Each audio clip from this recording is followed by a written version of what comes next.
Hey, everybody. It's Wednesday night. It's 8:30. It's sometime in the middle of the month. It's no longer the first Wednesday or anything like that. But it's time for us to play Mythos Investigators Call of Cthulhu. We are back after a few months off. We had a lot of stuff going on, but everybody is back. We are excited to let Jake continue torturing us. So we want to thank everybody for tuning in tonight.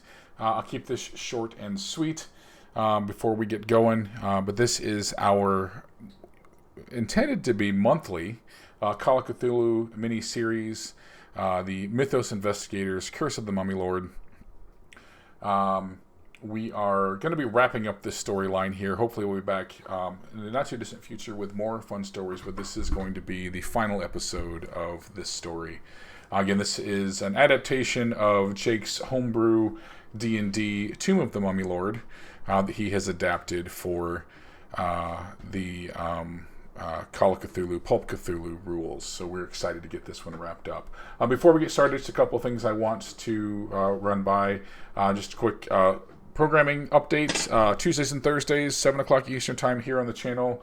Let's Paint Tiny Things on Tuesdays and International House of Minis on Thursdays, where we paint minis and hang out and talk about cool stuff or boring stuff, whatever. But come hang out with us. Starting next month, we will be the return of our Star Wars show, the Shadowport Adventures. We'll be doing season 2, be a 5-week mini-series for that coming up here, so keep an eye out for that as well. So that's what we got going on the channel here. And if you are interested in supporting the channel, one, I would love it. I will say many, many thanks to you. But keep an eye out in the chat. You'll see the Ko-Fi membership link pop up occasionally in the chat there. I do have new membership tiers that have some cool stuff, including written words and painted things. So if you're interested in that, just click that link when it pops up in the channel.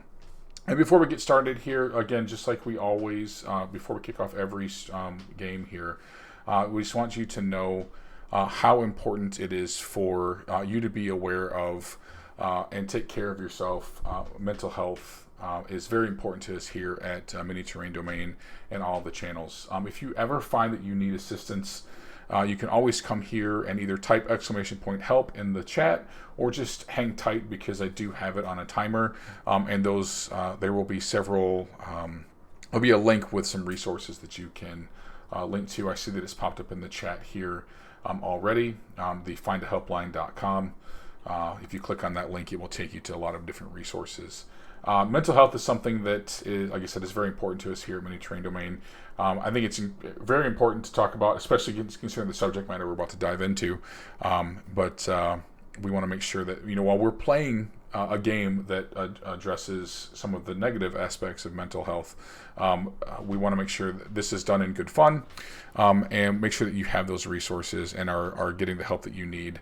I think I know Jake talks a lot on Mini Terrain Domain about the counseling that he attends. I have been really focusing a lot on some positive affirmation and planning for my mental health lately, because I know there's just everything going on in the world these days. It seems like mental health is one of those things that gets beat up the most and probably gets paid attention to the least. So we want to make sure that we are good advocates for that here. So with that being said, it's time for us to start playing some games.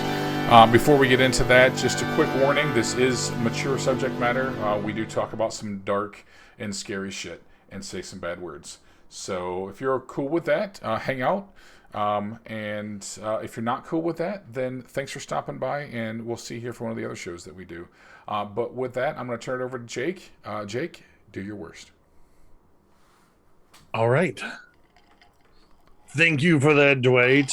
It is just absolutely wonderful to be back together again with this group. It's been too long, but has been plenty of time for me to devise various ways to torture you all, psychologically, physically, probably do some hand stuff, which seems to be the norm. Hand stuff. phenomenal. So It's been a while since high school, but sure. I was going to say, what game are we playing again? So, yeah. It has been a I while. apologize. That was 12-year-old stuff. Sorry. We already gave the content Approve. warning. There's no need to Yeah, apologize. that's true. That's true. And I'm the I one was that said it. rewatching. I was rewatching the session from last time, and there was about a 30-minute long 69 discussion. So Nice.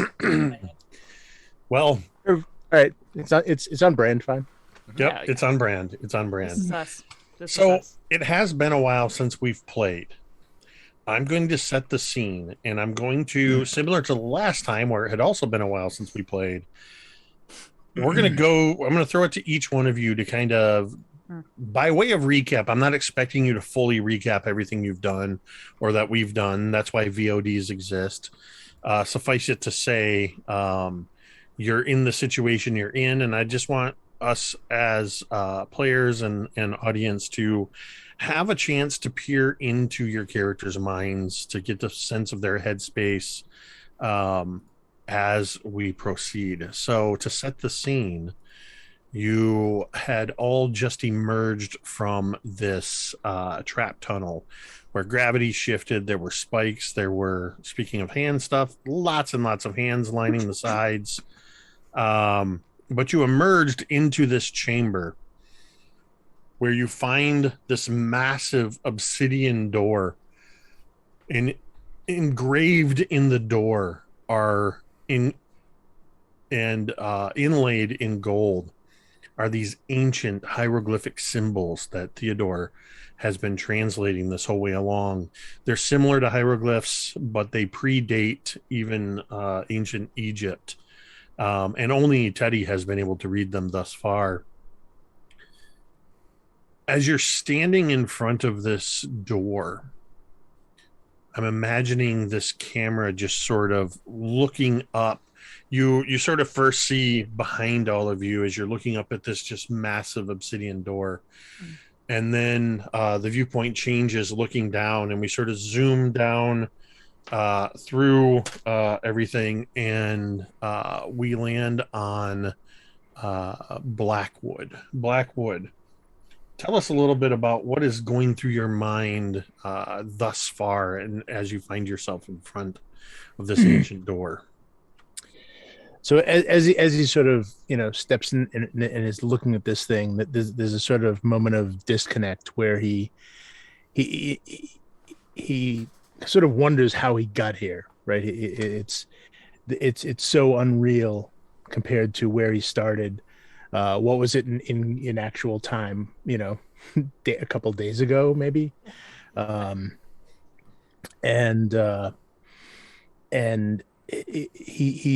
He's gone from a place of sort of mild arrogance and a thirst for some degree of power to survival, and I need to take care of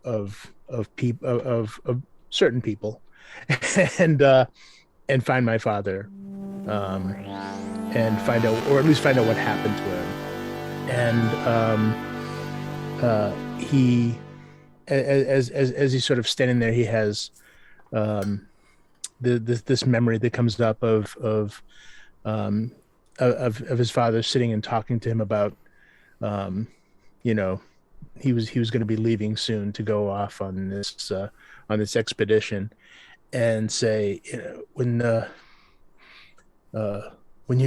you face these unknown things, there's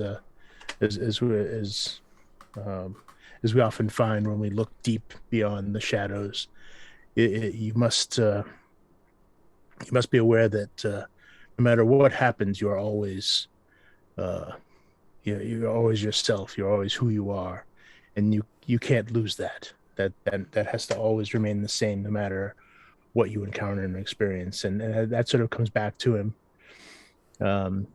as he's staring at this black void of a door, vaguely wondering how much, where obsidian like this could have come from, as is sort of a side thought, and he kind of looks over towards um, towards the others, and wonders if any of us are going to make it out alive.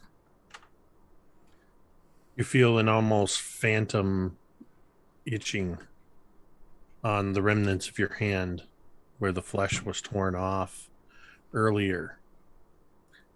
It seems to grow, this phantom feeling, as you've gotten closer, because you can't help but notice the similarity between this ancient obsidian door with these gold inlaid hieroglyphics and your own blackened bones with the same gold inlaid hieroglyphs upon them. As you look down across at your companions, your eyes settle on Wayman C. Wannamaker III.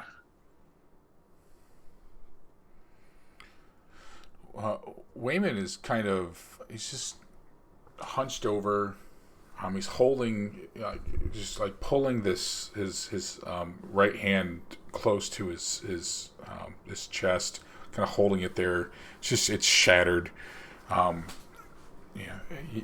When he moves, he can feel the bones crunching against each other, and he's just muttering to himself, almost like he's having a conversation with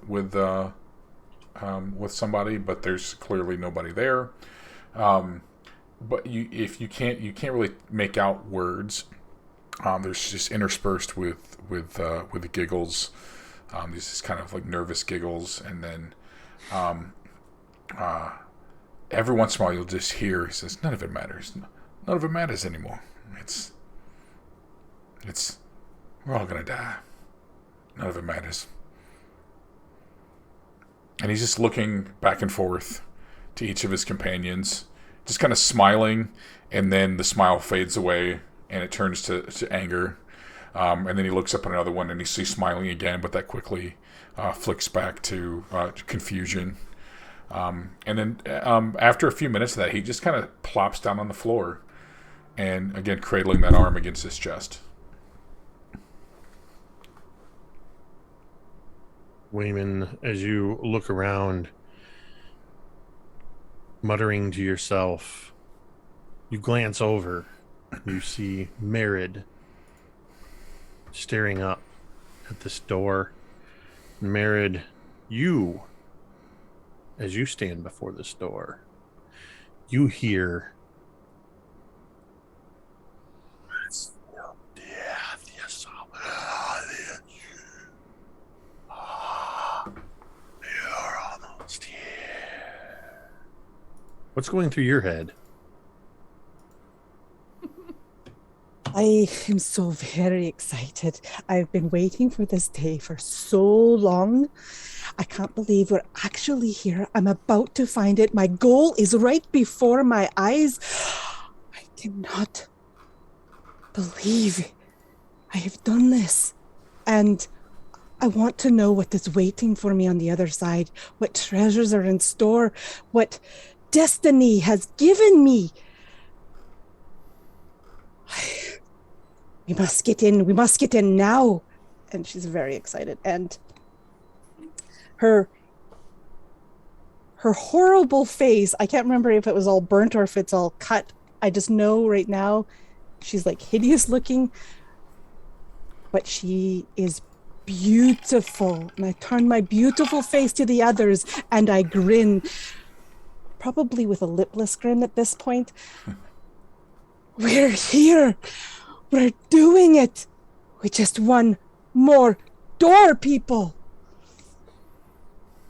Cecily, as Merid turns towards you, you notice as she speaks, the blood flecks her teeth, seems to arc out and narrowly avoid hitting you. Oh my god. I'm really trying hard not to look at Merid because she's scary. And in my inner monologue, part of my inner monologue is what a whack job. And then the other part is me just kind of, I'm on the camera view of this, you would see Cecily almost numbly looking at this door, this obsidian door, on kind of unsteady feet. And all that's kind of going through her head right now is so tired, so tired, so tired. And then kind of glances over at Blackwood and remembers her commitment to him because she owes him. She owes him a lot. And then it's back to looking at this obsidian door and back to just so tired, so tired. And then an image flashes in her head of something that she saw in Blackwood's journal about a month ago now. Something that he had labeled in quotation marks, the heart. And then as quickly as she sees it, it's gone. And it's back to so tired. And then we're close. So close. That's it. Glancing away from Merid, you see, well, what you've probably now come to think of as the twins, Teddy and Theodore. A while back, Theodore had a crisis of self and split. That's what we'll call it. Was literally split in half, and through the miracle of the pleading with the elder gods and using a whole, I believe you used like 20 of the Mythos dice, instead of dying, Theodore became Theodore and Teddy, and they both are standing there. Theodore is the familiar, more nebbish, bookish, studious one, where Teddy, standing before you, is sort of the not hesitating to say what's on his mind, the bold and brash one. Teddy and Theodore, you are both standing there before this door, and you know that the two of you are the only ones that can read these hieroglyphs. Teddy looks to Theodore, who is staring wide-eyed, almost like a child, up at these hieroglyphs, just the excitement. But then Theodore had lost his memory and really does not understand what's going on, but knows that there's hieroglyphs there. But it takes one look from Teddy, and Theodore is back in that corridor. Teddy looming over him. You remember what we have to do. You remember that is our only way to escape. That is the only way to leave. And for a moment, Theodore remembers dark lit rooms with only crimson candles to light the path. He remembers chanting a strange yet familiar language. He remembers flashes of blood-soaked knives, the sound of the cutting of skin, the cracking of bones, the screaming of children. And he remembers a voice, his father's.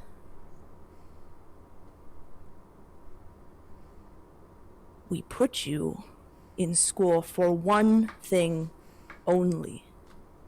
We let you leave for one reason. Do not disappoint us. Theodore shakes his head. It's the only way to get out. He mutters to himself before he quickly takes out his book and begins beginning to translate these letters. I look up at Teddy and Theodore, and I kind of look at both of them, And then I turn to the others and I'm like, has there always been two with him? And then I go right back to muttering at my hand. Theodore, I need you to make me your ancient languages check. Is this the super ancient language? Yes. Okay. It's literally what I have written. Is super ancient. Super ancient language. That's exactly I think what it that's is. They call it in the museums. Yeah. The curator. I It's kind of like, imagine yes, this is our super ancient language. I kind of imagine Blackwood sort of standing behind and in the shot, and he's doing that thing like in Indiana Jones, that the guy that was with him going like this, like Yes. 100%. translating it. Yes. So I got a hard no. Just a success. Okay. Theodore, you're doing most of the heavy lifting between you and Teddy. Teddy, with all of his bravado, he probably has the ability, but not the desire to put in the work. You're furiously scribbling, checking your notes, translating. And the first realization that hits you is going to require your first sanity check. Because you realize as you begin translating, you cannot stop. You physically cannot stop reading and translating the script. Oh. Ooh, that's a fail. Okay.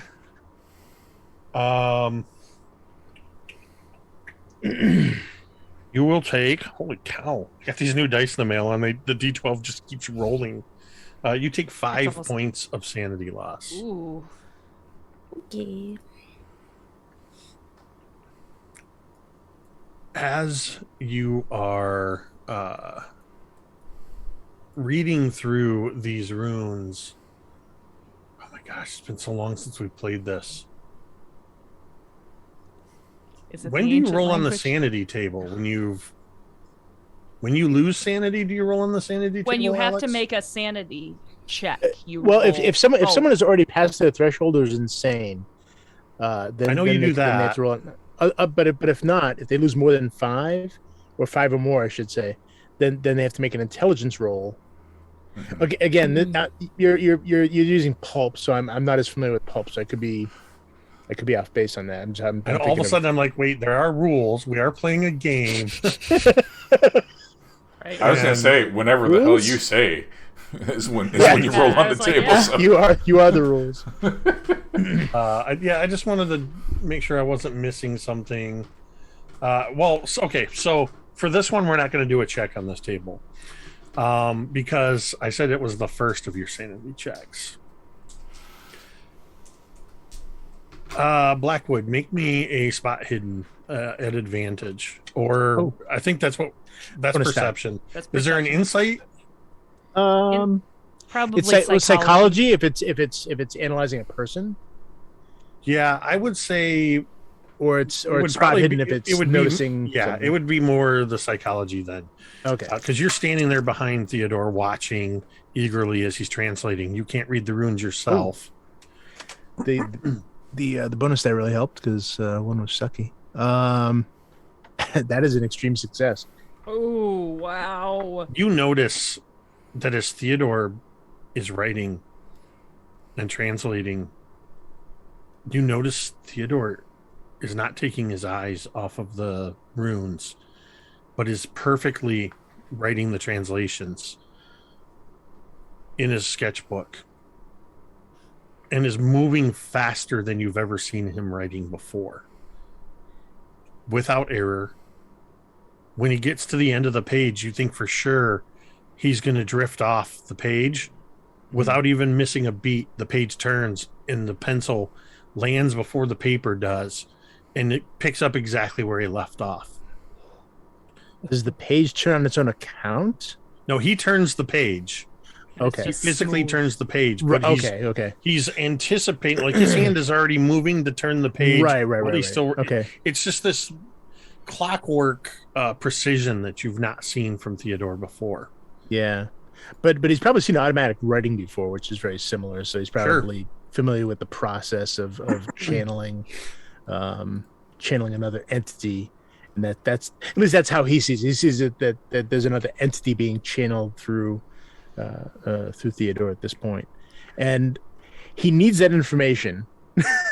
But he's keeping a close eye on him, and even as he does so, he sort of reaches, sort of casually into his pouch, and he pulls up a few items, that he sort of cups in his hand and just has handy just in case something happens. Theodore, I need you to make another language check.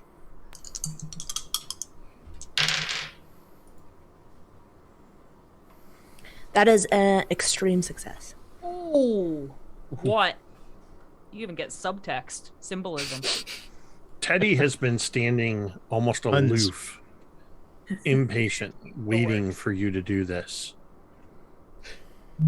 Seemingly with no discernible prompt, you see as the rest of you all see Teddy suddenly. He's been sort of leaning off to the side at the edge of this door, and he suddenly just stands up, right, as if something just poked him in the back. And he's staring at Theodore. He takes 3 or 4 long strides over to Theodore and sort of bends down, hands on his knees, and is looking Theodore in the eyes. But Theodore, you are busily translating these as Teddy looks you in the eyes, and you both have the realization at the same moment. As you are finishing reading this, one of you has to die. Because of your extreme success,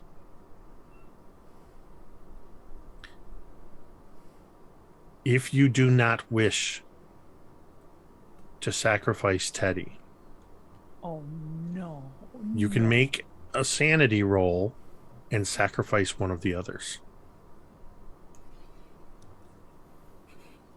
Oh no. Choose wisely, Em. And only you and Teddy know He's a mimbo. this.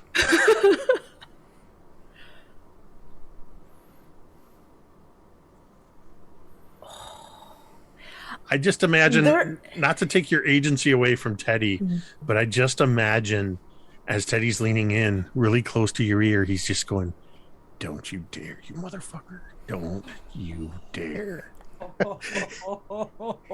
And meanwhile, behind them both, Blackwood is he has this red powder in his hands that he's sort of, cupping, and he's like, oh, this could go badly. This is not good. This is not good. And actually, Blackwood will look towards Teddy and Theodore.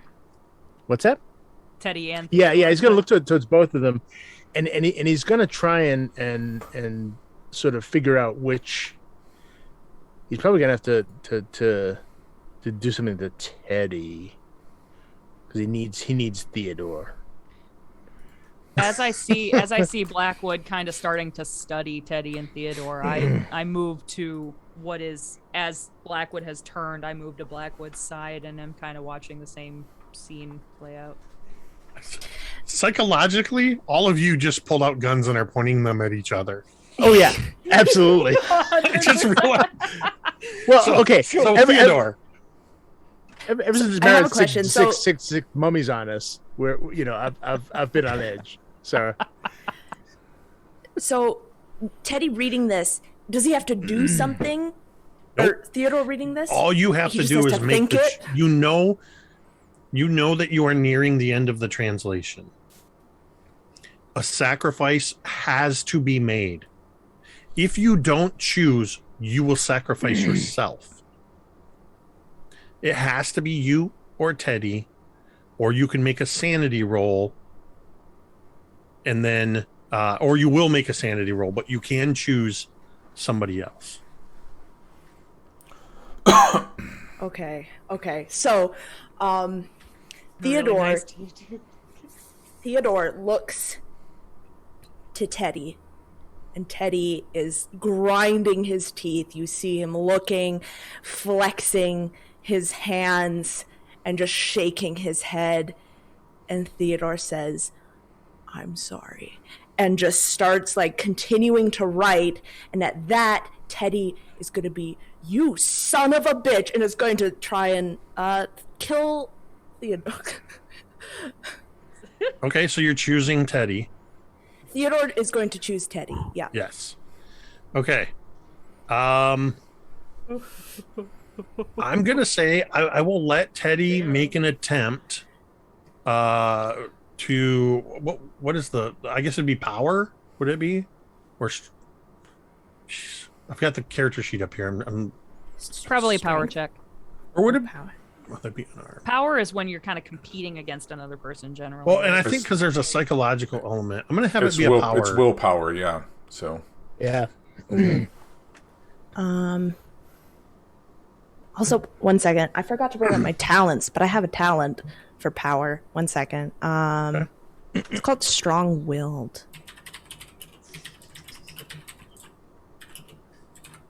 So normally this kind of a thing would be contested. So again, I'm kind of I'm leaving the choice up to you a little bit, and partially up to the dice. Teddy will need an extreme success in order to overpower Theodore. Okay. All right. I get a bonus die when I'm making power rolls. Okay. So this is Teddy making the power roll Yep. with a bonus die.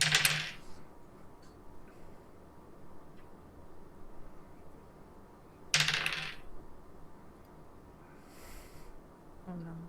That's not an extreme. It's just a hard success. Okay. Teddy lunges at Theodore. All of you see this. But all he gets is he cocks back his fist. And he freezes. And the first thing all of you see, because it's already been established this has to happen, all of his fingers snap backwards, breaking. Because I got to do hand stuff apparently. Yes. And then Teddy's arm snaps back, dislocating his shoulder. His other arm snaps back. And you all watch, has already partially broken. Teddy is lifted up off of his feet and begins to levitate towards the door and is suddenly slammed back. You hear his skull crack. You hear more bones break as Teddy just looks down at you, Theodore, and you continue translating. It's the only thing you can do as you're nearing the end of the translation. All of you can only watch helplessly as Teddy continues to be pressed against the door. Can Teddy say anything? Can he speak Yes, right now? yeah, absolutely. Oh my god. He just looks to all of you. Don't trust him. Don't trust him. He'll kill you all. And that's all he says. And that's as he says that, you watch his flesh begins to tear apart, revealing bone. And you watch Teddy literally be ripped and pressed into a paste across this door. Oh my god. But his blood does not run down the door. His blood moves up and around throughout the entirety of the door, filling in all of the gold hieroglyphic inlays until all of his blood fills the hieroglyphs and the husk of his flesh and bones drops to the floor. And this obsidian door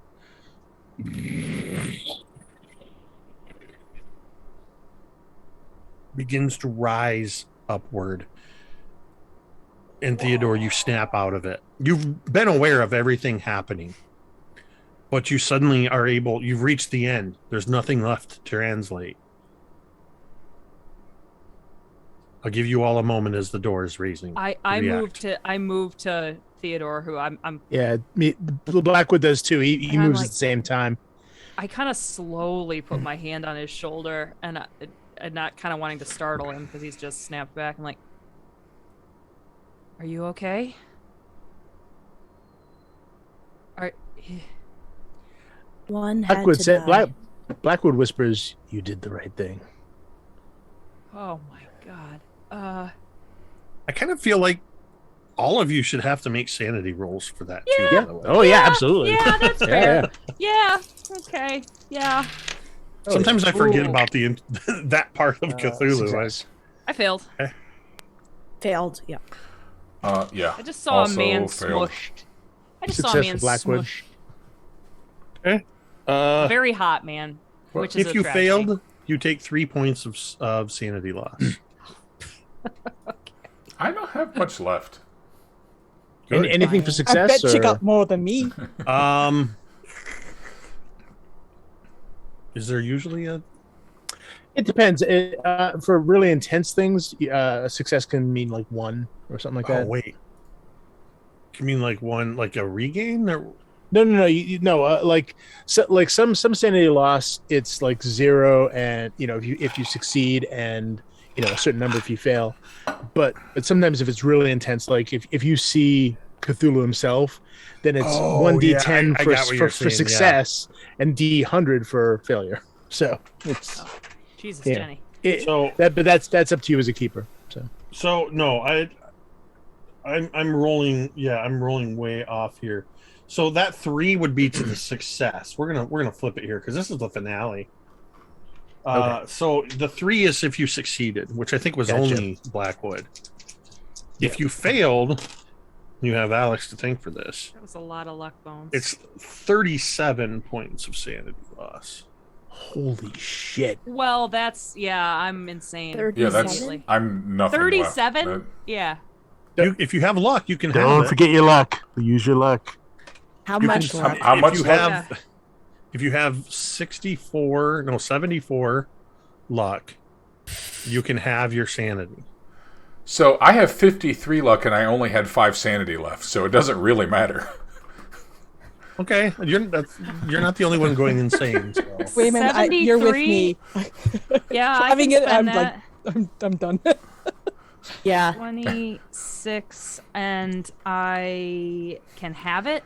So that was 37. Let's have. If you don't have the luck, we have 20 Mythos dice up there. You can spend 5 Mythos Can dice. we make you re-roll that shit, or Sure. can we Sure. like That's meta. like that's a thing we can do with the Mythos die, right? Sure. That's right. Sure. Yeah. Asshole, do it.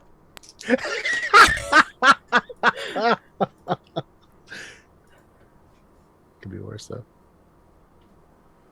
I feel like it is the way he's. All right, looking so you into the spent 5 camera. Mythos dice to make me re-roll that. Yes. Instead of 37 points, It's I know his 56. tone. I know his fucking tone. it's 21.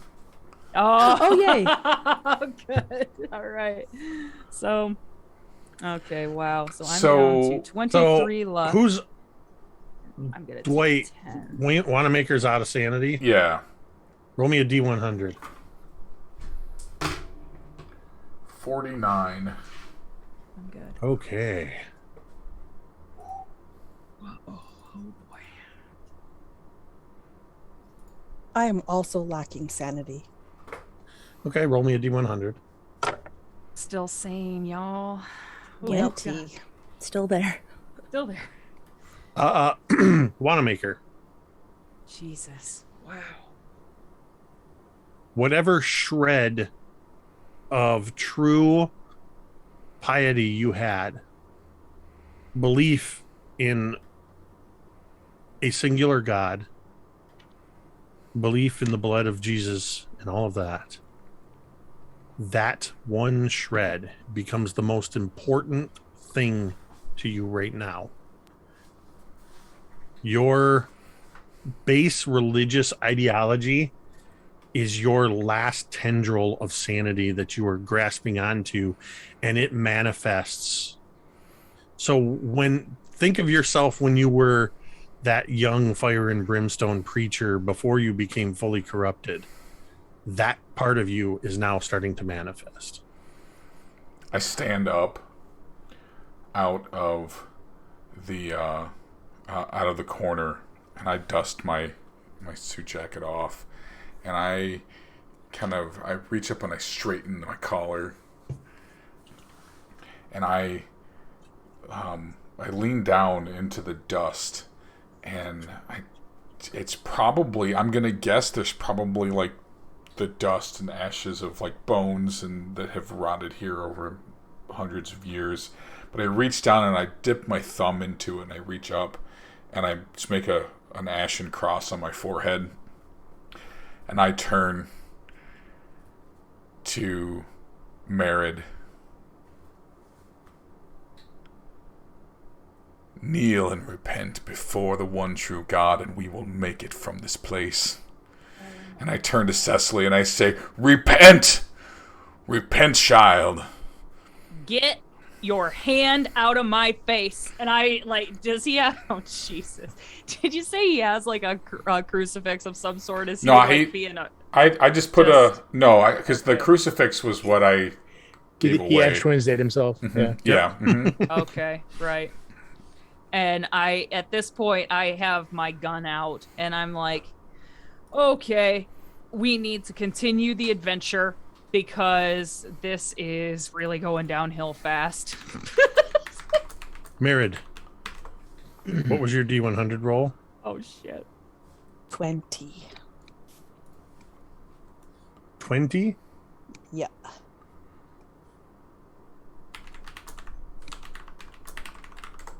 All right, 1 second. Multiple pages here. Let's see. Side note, I've been having some serious Mythos dice guilt as of Monday night. Yeah, you need to stop. Appropriate, that. yeah. Mm-hmm. But I feel like that was a good move. And I'm going to say it. I feel like that was a good expenditure 100%. of the 5. 100%. Can't take them with you. Let's see. Where'd it Yeah, go? don't do that with luck or Mythos Yeah. dice. Yeah, there you go. Rule of thumb. Okay.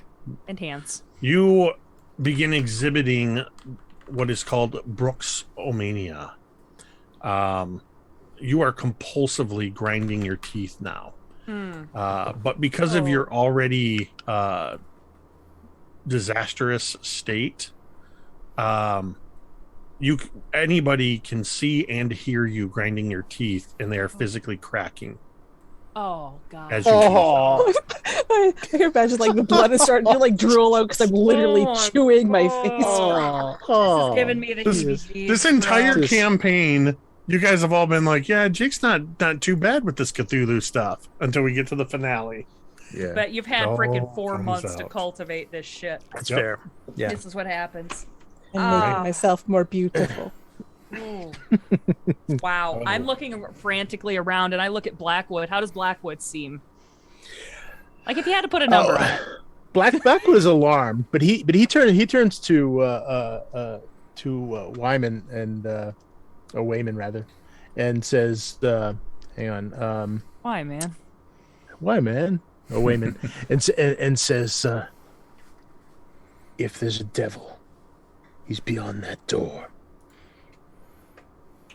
You believe that God is one, you do so well. Even demons believe and shudder.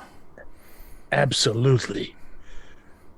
Praise Jesus, Blackwood says, and of course, Cecily, you know absolutely that Osiris believes none of. Oh, yeah, none of the absolutely. Bible But whatsoever. I in turn, am like, spectacles, testicles, wallet, and watch.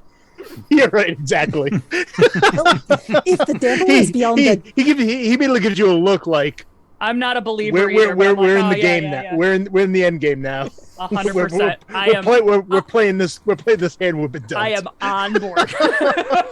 if the devil is beyond the door, I'm going to go see his face. And Meredith is going to, as soon as it's open enough, she's going to duck under and go, I'm not waiting. Right. I've been waiting for this my entire life. And the door Grind.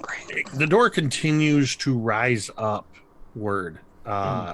The full 15 or 20 feet height of this door But Merid waits until it's barely 5 feet off the ground, ducks under it, kicking aside some of the teddy pulp that's on the ground Ugh. as The she husk. slips under into this other room. And it's only moments later when the door fully opens. And you see Merid is heading down what looks to be about a 30 or 40 foot long stone corridor. Completely smooth stone. 20-foot high ceilings, 20-foot wide hallway, smooth sandstone walls, and there is an ornate red and gold door at the far end. Merid, you're already almost there. Jeez. Oh God. Do the rest of you follow her? I look over at Teddy, or I'm still gonna call him Teddy, and I look over Yeah. and I'm like, "Are you good? Are you ready? Are you okay? Let's go. Let's get out. What?" And I say, "Hold on. Why did and I kind of nod down to the husk, and I just say, why? I mean, I don't have any reason not to trust you, right?" You see Right. that Theodore has these like wide eyes that haven't left him since he stopped translating, but he just shakes his head. Right. I had to choose one. I chose him. Right. What could he do to me? And I start walking down the hallway. Oh yeah, that's awesome. And I start going. I'll put my arm on Teddy and Theodore, and I'll say, just stay close. We'll and I nod to Cecily and say, we'll look after you. And I just nod. He just nods, eyes wide, unblinking. Wayman, the sinners are all heading towards certain doom. What are you doing? I'm following right behind, and I am furiously quoting verses along the lines of "Repent, for the kingdom of heaven draws near. Those whom I love and I rebuke discipline. So be earnest and repent. Oh my God. The devil cannot harm us. Onward!"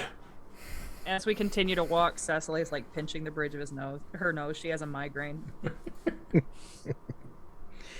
Merid, you've reached the doors. There's no hieroglyphics on these doors.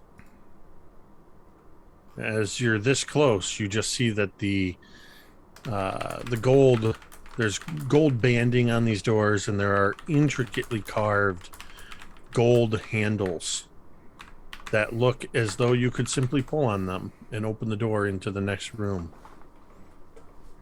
We'll simply pull on them. I am here! Your daughter is here, finally! And she's going to pull open the door. You all watch as Merid throws open the doors, and you see for a moment just this dazzling golden light. As Merid, you step into this room. It is a massive room, about 50 or 60 feet across, about half as deep. The floors, the walls, the ceiling, all are made of gold. There are piles of loose gold goblets, necklaces, adornments of every kind, suits of armor. Entire chariots are in here. There are sarcophagi standing up along the walls, all of it gold. Hanging from the ceilings along the walls are intricately embroidered banners, all bearing the symbol of Hyceneroth, delicately woven into them. Across the room, in front of you is a raised dais. On this dais is a golden throne. And seated on this throne is a magnificently adorned skeleton wearing a golden crown, holding a golden scepter with a blue gem atop it, or sphere atop of it. It wears red. I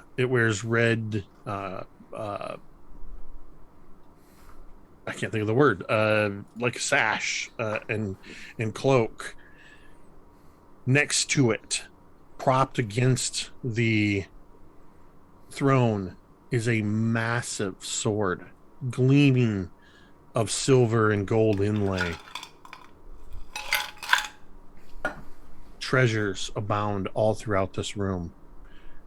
Merritt, as you step in, the others catch up to you, and you all see this room laden with treasures.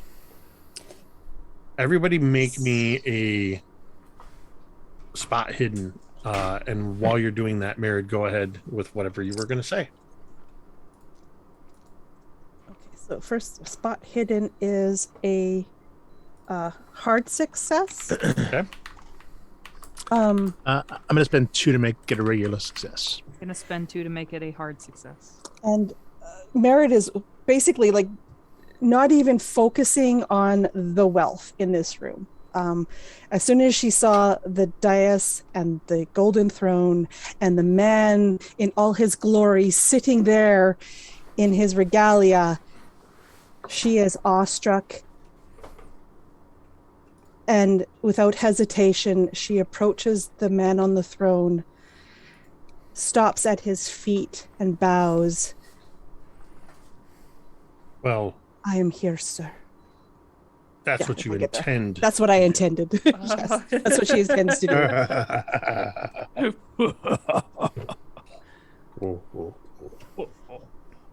You watch as Merritt, eyes wide, teeth cracking as she grinds them together impulsively. Oh, I can feel Her that. eyes never move to the side to the treasures. She sees only this figure that can clearly only be Hycinoroth, seated upon the throne. And she begins walking towards him. Oh, God. She gets to the base of the dais. And a section of floor breaks way beneath her feet. You watch as what has to be millions of dollars worth of gold and treasure spills into the same area where Merritt falls in. Oh, shit. As you see a caustic liquid splashing out, as Merritt, you have just stepped into an acid pit. Oh no. Can I react? Can I try to like catch her? You can try. Dive forward? Yeah, you certainly can try. I would like to. What is that? That's probably Dex? going to be Dex. Dexterity check, yeah. Yeah. I probably. am bathing in beauty oil. What are you talking about? God bless. I failed hard. No, ma'am. Let it be known I tried You my best. dive forward and skid to the edge as you attempt to grasp at Merritt. You're going to take. I was gonna say, if Blackwood saw her running towards it, he might run forward and like grab her to make sure she didn't All right. fall in. So he might have just like stopped. You make her. a Dex check to see if you can stop Okay. Cecily, All right. because that'll determine whether or Thank not she you. takes these 5 points of acid damage from splash. Oh, okay. Thank you. Okay, that's actually pretty good. Regular success. If I need a heart, So I'll say you stop her from careening fully forward. Okay. You only take 2 points of acid damage. Thank you. Ah. Merritt, you all watch as Merritt doesn't even scream. Oh. She just looks up in pure admiration towards this figure on the throne you can smell and see the flesh dissolving away from her body as she sinks below the surface of this acid.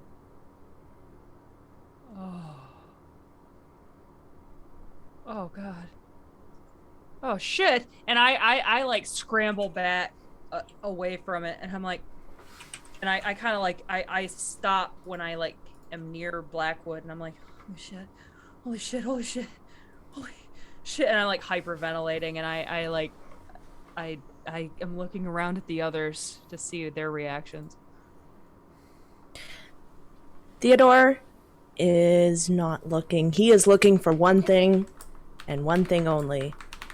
Theodore, Cecily, well, everybody except Merritt, I guess, because Merritt doesn't matter. Merritt did. What was your spot hidden? My spot hidden was oh, sorry. Ooh. I got a hard success. Oof, I'm so sorry, Kieran. It's been super. Sorry, regular success. I got a hard success as well. Theodore and Cecily, you both got hard successes. Yeah. So you notice anybody who got a hard or extreme success notices that on either side of the throne there are these elaborate looking decorative urns known as canopic jars. Historically, you would all know that these are the jars in which, when mummified, the organs are placed. The brain, the lungs, the heart, the spleen, the kidneys. And they're often placed, the brain, the heart in particular, but also the liver, are placed in their own canopic jars. Everything else is placed into the fourth. So there's 2 on the left and 2 on the right.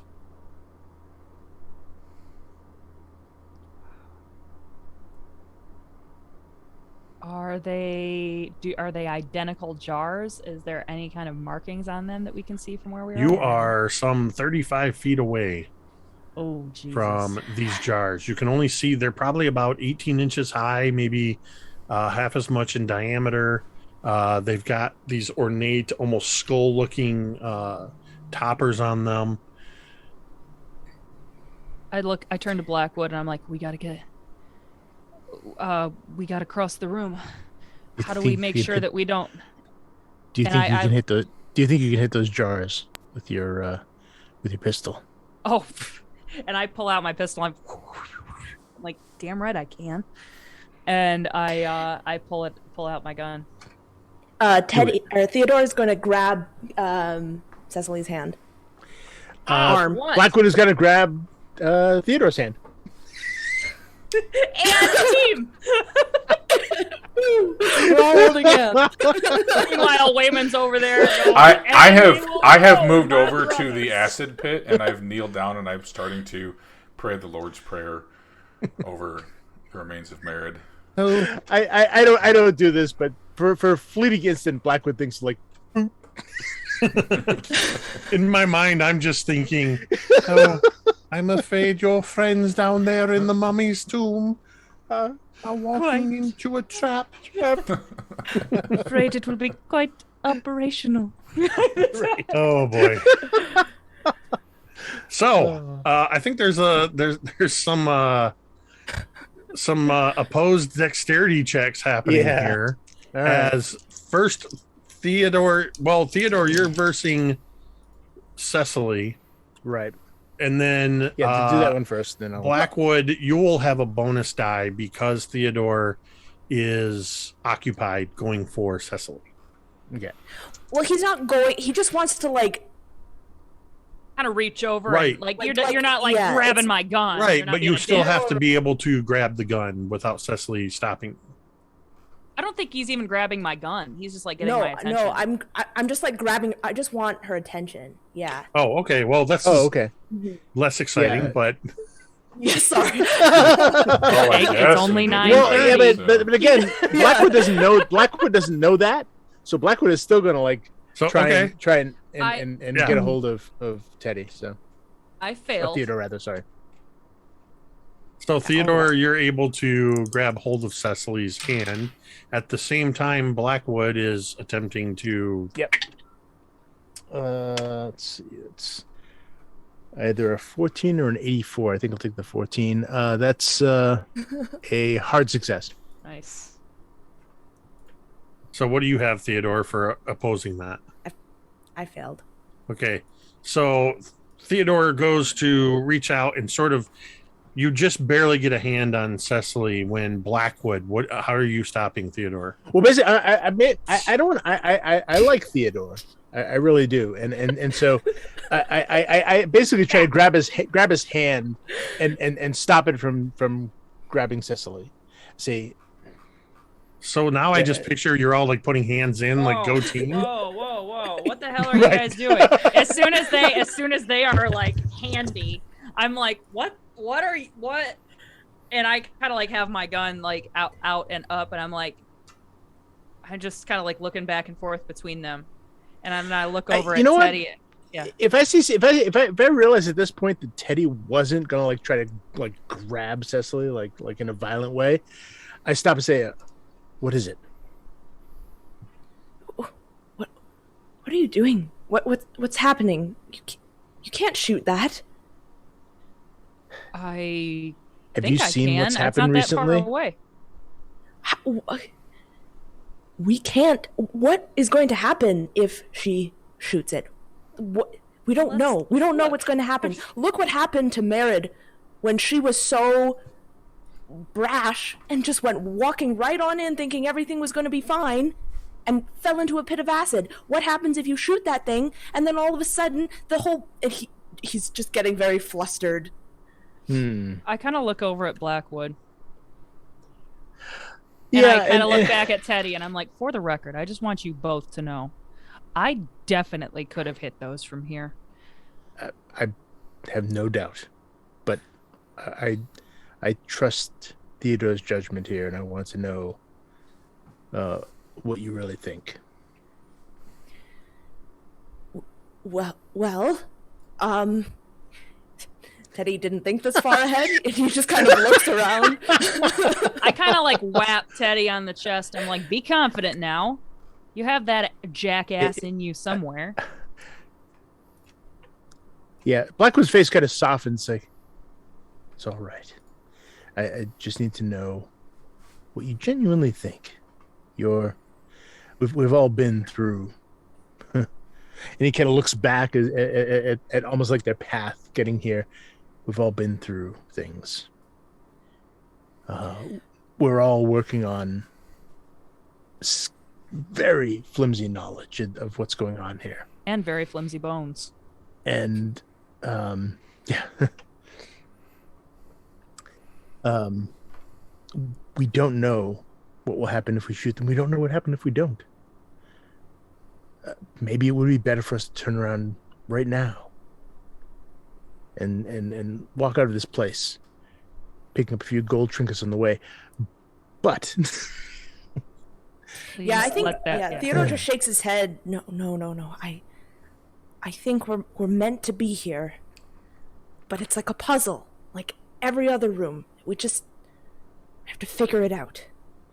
What are you here for, really? He kind of scowls a little bit.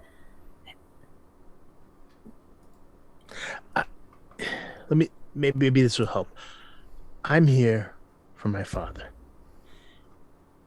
He was here at some point, and he may still be here. I don't know.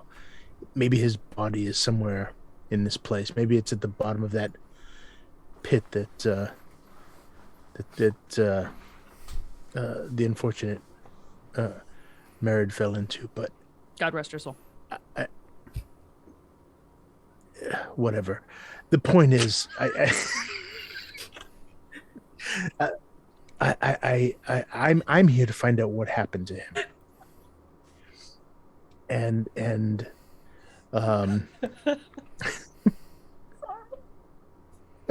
Broke Carrie. Whatever. It was the timing. I'm sorry.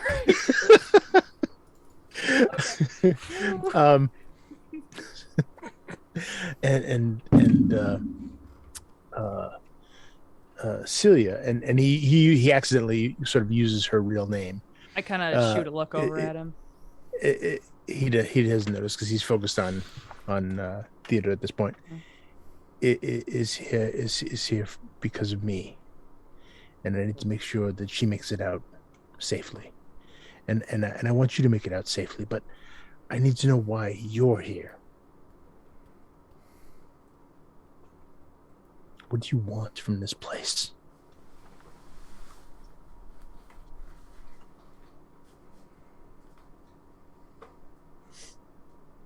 I need.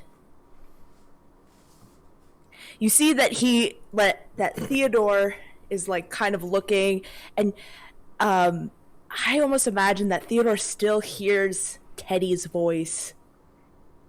Don't tell him. Don't you dare tell him. Don't tell him. And Theodore just breathes. I need to escape. There's something in here that I need. And if I can get it, Right. I'm free. I can go home. All right. Do you know what that is? He nods. And he looks to the jars. I see. Well, Are you sure that this is your will, and not the will of? And he kind of looks up at the figure sitting on the throne, the will of someone else. He just shakes his head. I don't know. I don't know anymore. This is not what I wanted at all. This was supposed to be easy. This was supposed to be. look, take it easy. I put my hand on Teddy's shoulder and I'm like, take it easy. It's gonna be. Look, kid, it's gonna you be okay. you got a notebook full of stuff that some museum will pay you a whole bundle for. We'll get those jars if you really want them, and you can have I your will escape. fund you to publish a book based on it. Believe me, he can.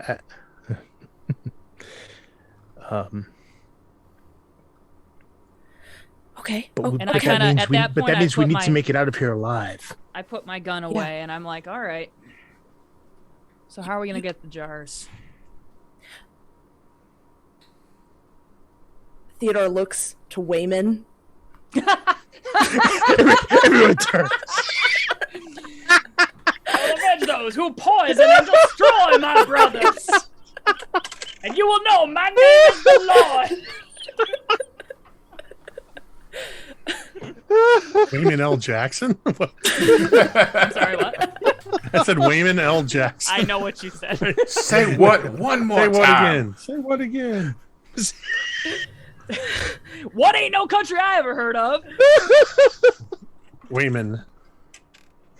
The camera shifts. You are kneeling, saying the Lord's Prayer over and over again. The camera looking at you is this distorted, super close up but wide angle. There's beads of sweat coming down your face. Your eyes are furtively looking around as you are praying this Lord's Prayer by rote. You can still smell the dissolved flesh of Merid. You can see what remains of her skull just barely bobbing in the acid in front of you. Yes, dude. About 15 feet away from you, because you're at the foot of this dais, you hear just the slightest creaking sound. Oh no. And you turn and look, and the skull of Hycinoroth is looking at you. You cling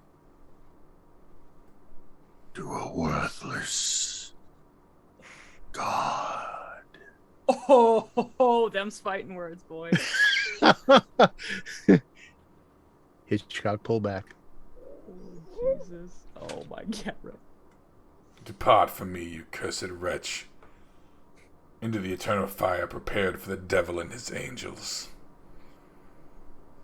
And I stand up and I just, hands on, like, gripping either side of my lapel, and I just, full fire and brimstone in my eyes, making myself as big as I can in front of him. You have belonged to me since your family stole from me. But I have repentance in mind.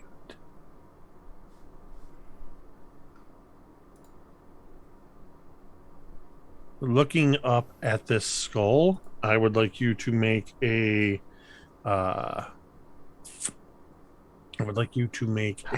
power check.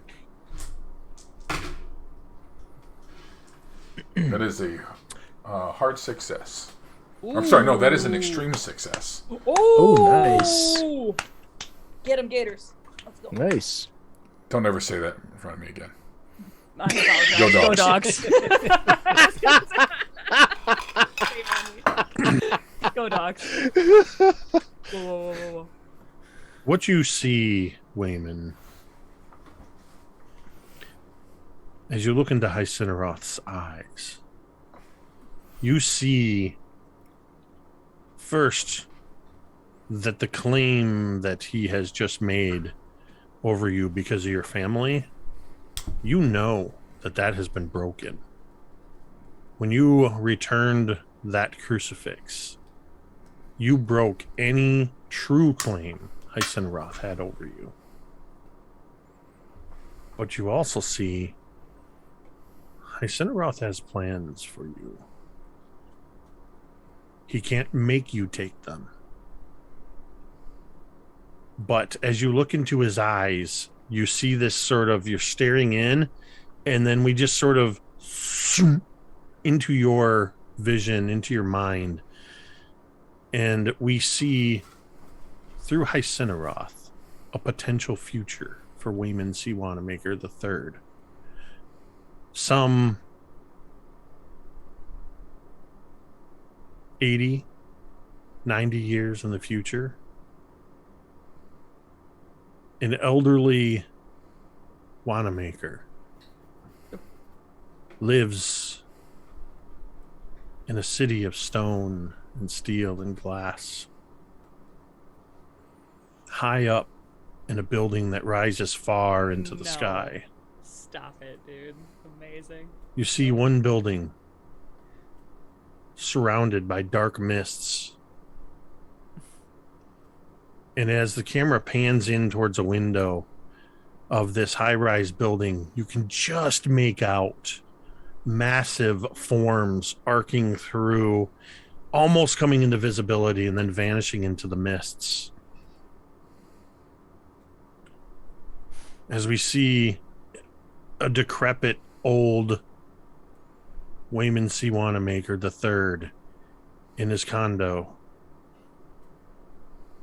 surrounded by signs of a lifetime of wealth. Oh my god. There are surfaces, not every surface, but there are surfaces in this condo in which gold hieroglyphs are emblazoned. And from outside of his door, he hears yelling and screaming. Somebody is carrying on about an onslaught of spiders.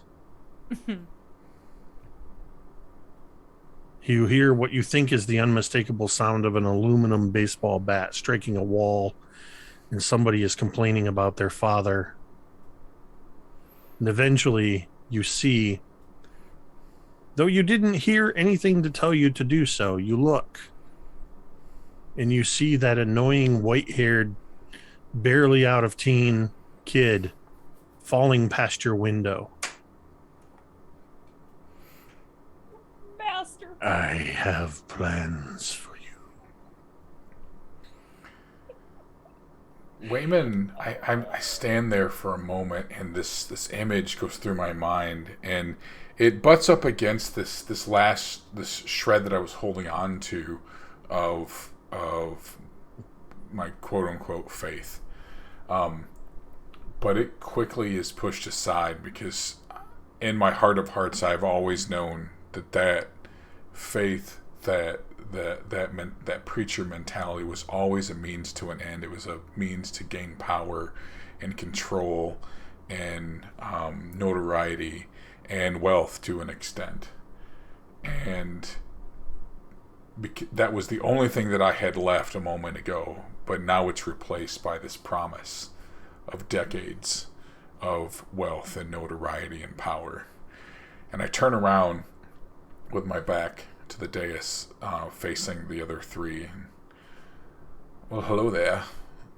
My name is Wayman C. Wannamaker III, and I would so kindly ask that you kneel before I send her off.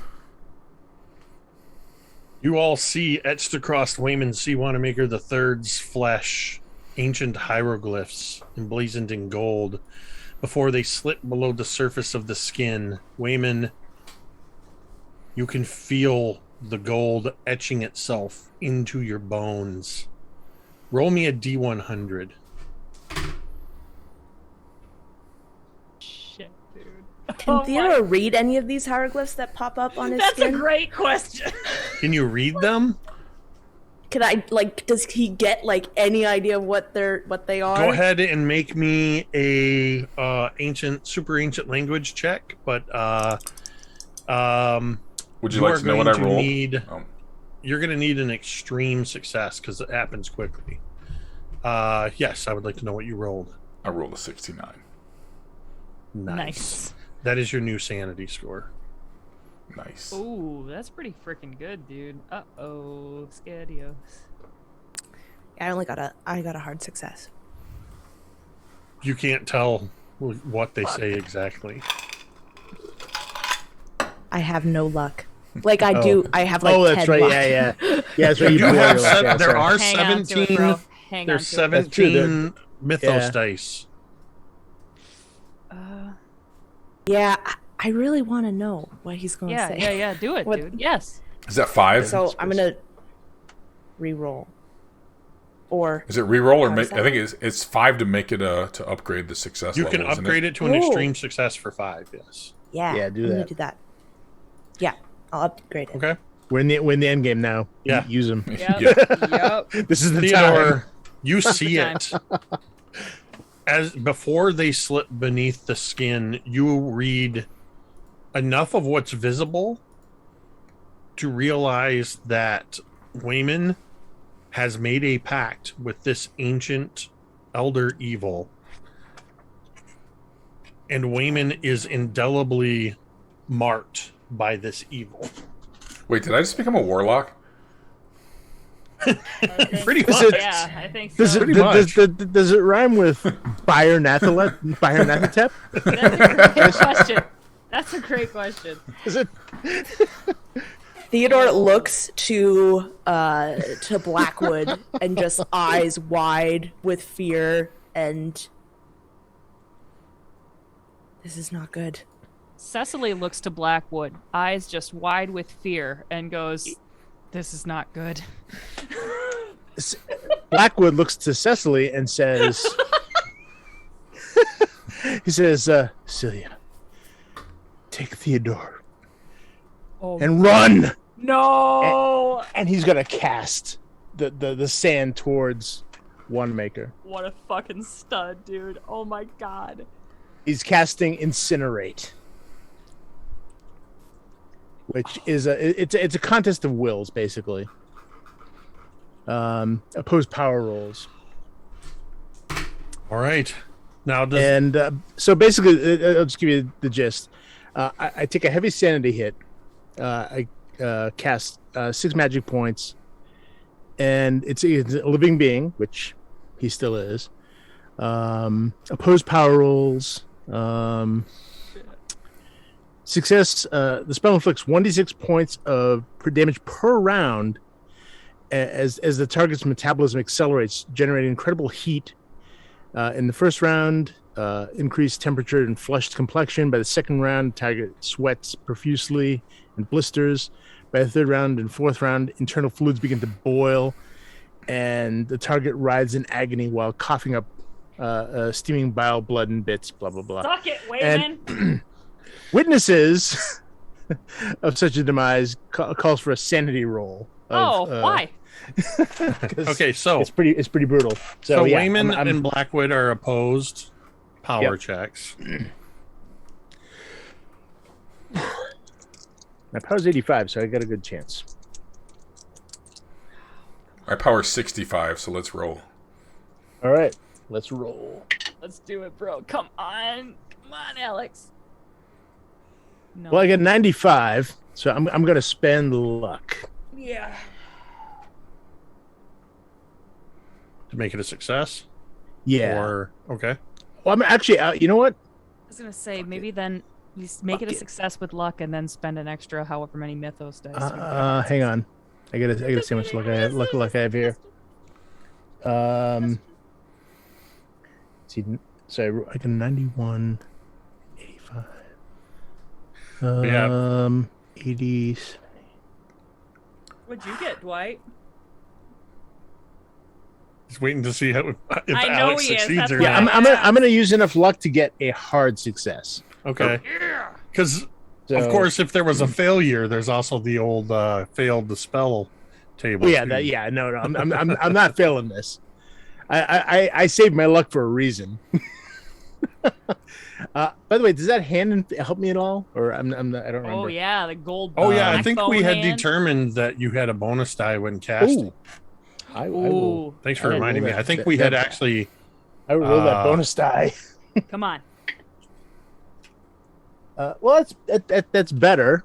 Less luck. That gets me having to a regular success within 3 points of a hard success. spend. Oh shit. So Okay. 1, 2. 'cause Oh. that ends up being like without the luck four, expenditure. yeah, without the luck expenditure. Okay, so then So that So get because I rolled. That's yeah. okay, so you have a regular success. Are you spending luck to make it a hard success? Yes, Okay. and I will push to an extreme success if necessary. What do you got, Wannamaker? I rolled a 10, which is an extreme success. All right. Do it, Alex. Let's see. If you can. Yeah. Hang on. Oh boy. Let's see. I'm at 40. I'm at 42. I'm gonna spend 42 to get it to a critical success. An 01. Okay. Now, I will spend 5 Mythos dice to also make it a critical Go success. fuck yourself, boy. okay. Oh my god. Meanwhile, I will spend 5 Cecily is Mythos dice frantically to. I don't know. Cecily is frantically grabbing Is there anything Theodore's below that? elbow, So- and it's like, let's go. There's this tremendous buildup of power coming from. I mean, this is straight up Super Saiyan anime power ups happening on both sides as they are preparing. And in that exact instant, Merid, what happens? No. What tomfuckery is this? The skull that Yul thought was just bobbing in the acid pool rises to its full glory until it's dripping flesh, still melting from its body. It rises until its feet are about the level of the acid pool, and almost before you can even blink, it moves so quickly. It is there between the two of them, Wayman and Osiris, standing there, and its skeletal hands reach towards Osiris as he's casting this spell. Not today, sir. And that's where we're going to take a break. Holy shit!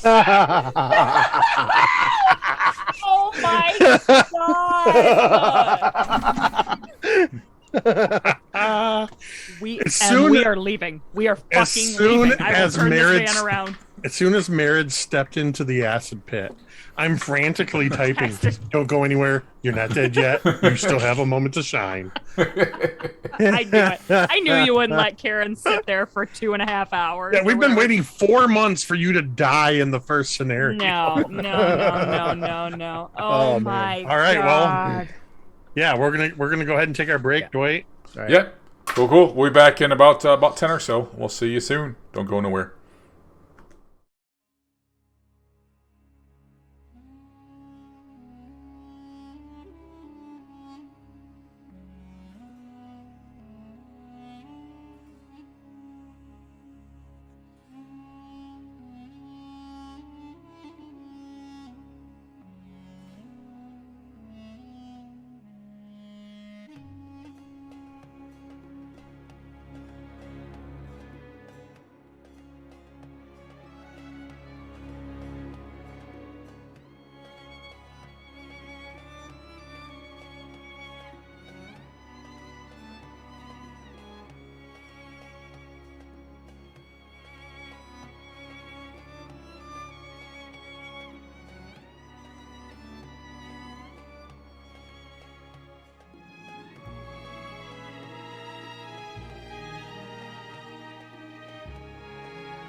And we're back. Go. We've been talking about real world stuff, and during breaks, now we're going to talk about some things that are more fun than real world. Jake, finish killing us. All right. I'm gonna live, motherfucker. So Blackwood and Wannamaker have just faced off as Blackwood has prepared this massive spell, building up every ounce of energy and power at his disposal, and Wannamaker, newly imbued with the powers of Incineroth, has also been building up equal amounts of power. But Wannamaker had an unknown ace up his sleeve as Merid just emerged in skeletal, flesh-dripping form from the acid pit, instantly interceded between Wannamaker and Blackwood. And what does Merid do? I want to reach out for Osiris and grab that black hand of his. Oh my God. Where his I power wanna rests. hold your Your hand. Don't send the Beatles after me, please. Sorry. I can't afford it. I can't root for the Gators. I We're in can't a different room. This is bullshit. The Gators is personal preference. The Beatles is Yeah. protection against copyright strike. It's I'm gonna say let's do an opposed power check. oh, okay. And this spell Well, is 85 is still fine. releasing, so I'm still waiting to resolve this. Yep. All right. Ooh.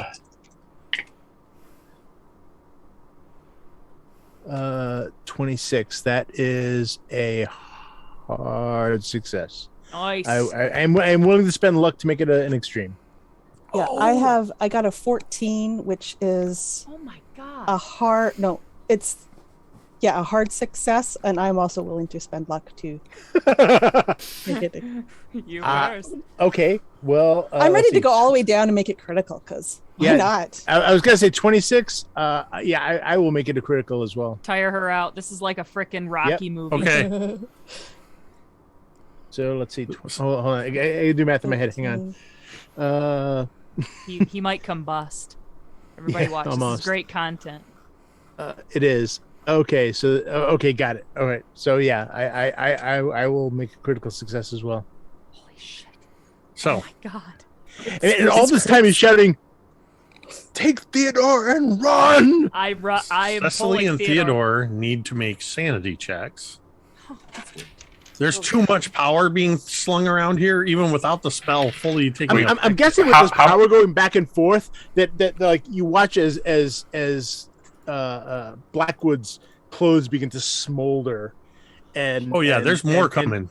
Is Oh it, yeah, Is it? and Wannamaker's clothes are smoldering. They're both smoldering as this heat energy is sort of being transferred back and forth as they're trying to like, he's trying to incinerate him. Cecily the and Theodore. The stringy length of hair that's left on Merid's skull is flying upwards. I got a success. Yeah, I mean, I passed too. Okay. Fly, you fools! Blackwood, Wannamaker, and Jones. I want you each to roll me a d20. Oh my God. There are no D20s in this game. Yeah, I know. Unless you're rolling on a table. Oh no. 11. Yeah, fair enough. It's a big ol' 17. Not that that matters on a table, but you know. Okay. 8. Ooh, nice. I like them in different places. And Wannamaker? 11. Holy shit. In the middle. You guys are all clumped up right at the One way edge or of the another, bell this is curve. gonna be decisive because like we had high, low, and middle, right? So this is like So, we're gonna learn something. all of this, I'm kind of. This is what happens as all this power converges. Cecily and Theodore, you hear from all around the room this tremendous cacophonous screaming as all of these golden sarcophagi around the room are thrown open, and you just hear this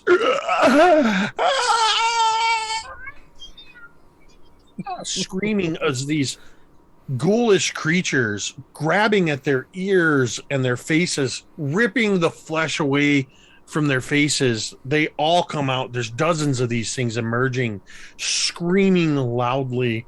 Everybody immediately loses 6 points of sanity. All right. From that. Nice. The walls and the floor and the ceiling begin shaking. Cracks form in the walls. Chunks of stone begin falling. The floor becomes uneven under your feet. And finally, Hycinoroth himself awakens and stands at his full height. And I need everybody to make a sanity check. God. Oh my God. I fail. Success for I failed. Failed. Also success failed. for Blackwood. So, on a success, you take 4 points of sanity loss. Oh no. On a fail, you take 11 Yes, okay. points of sanity loss. Okay. Well, All right, I'm well, well below half. for the I'm record. insane. Okay, I- Theodore, Oh, no. roll me a D100. 64. Come over to the dark side, Theodore. Oh, It's nice here. 60. cookies. Ooh, cookies, yeah.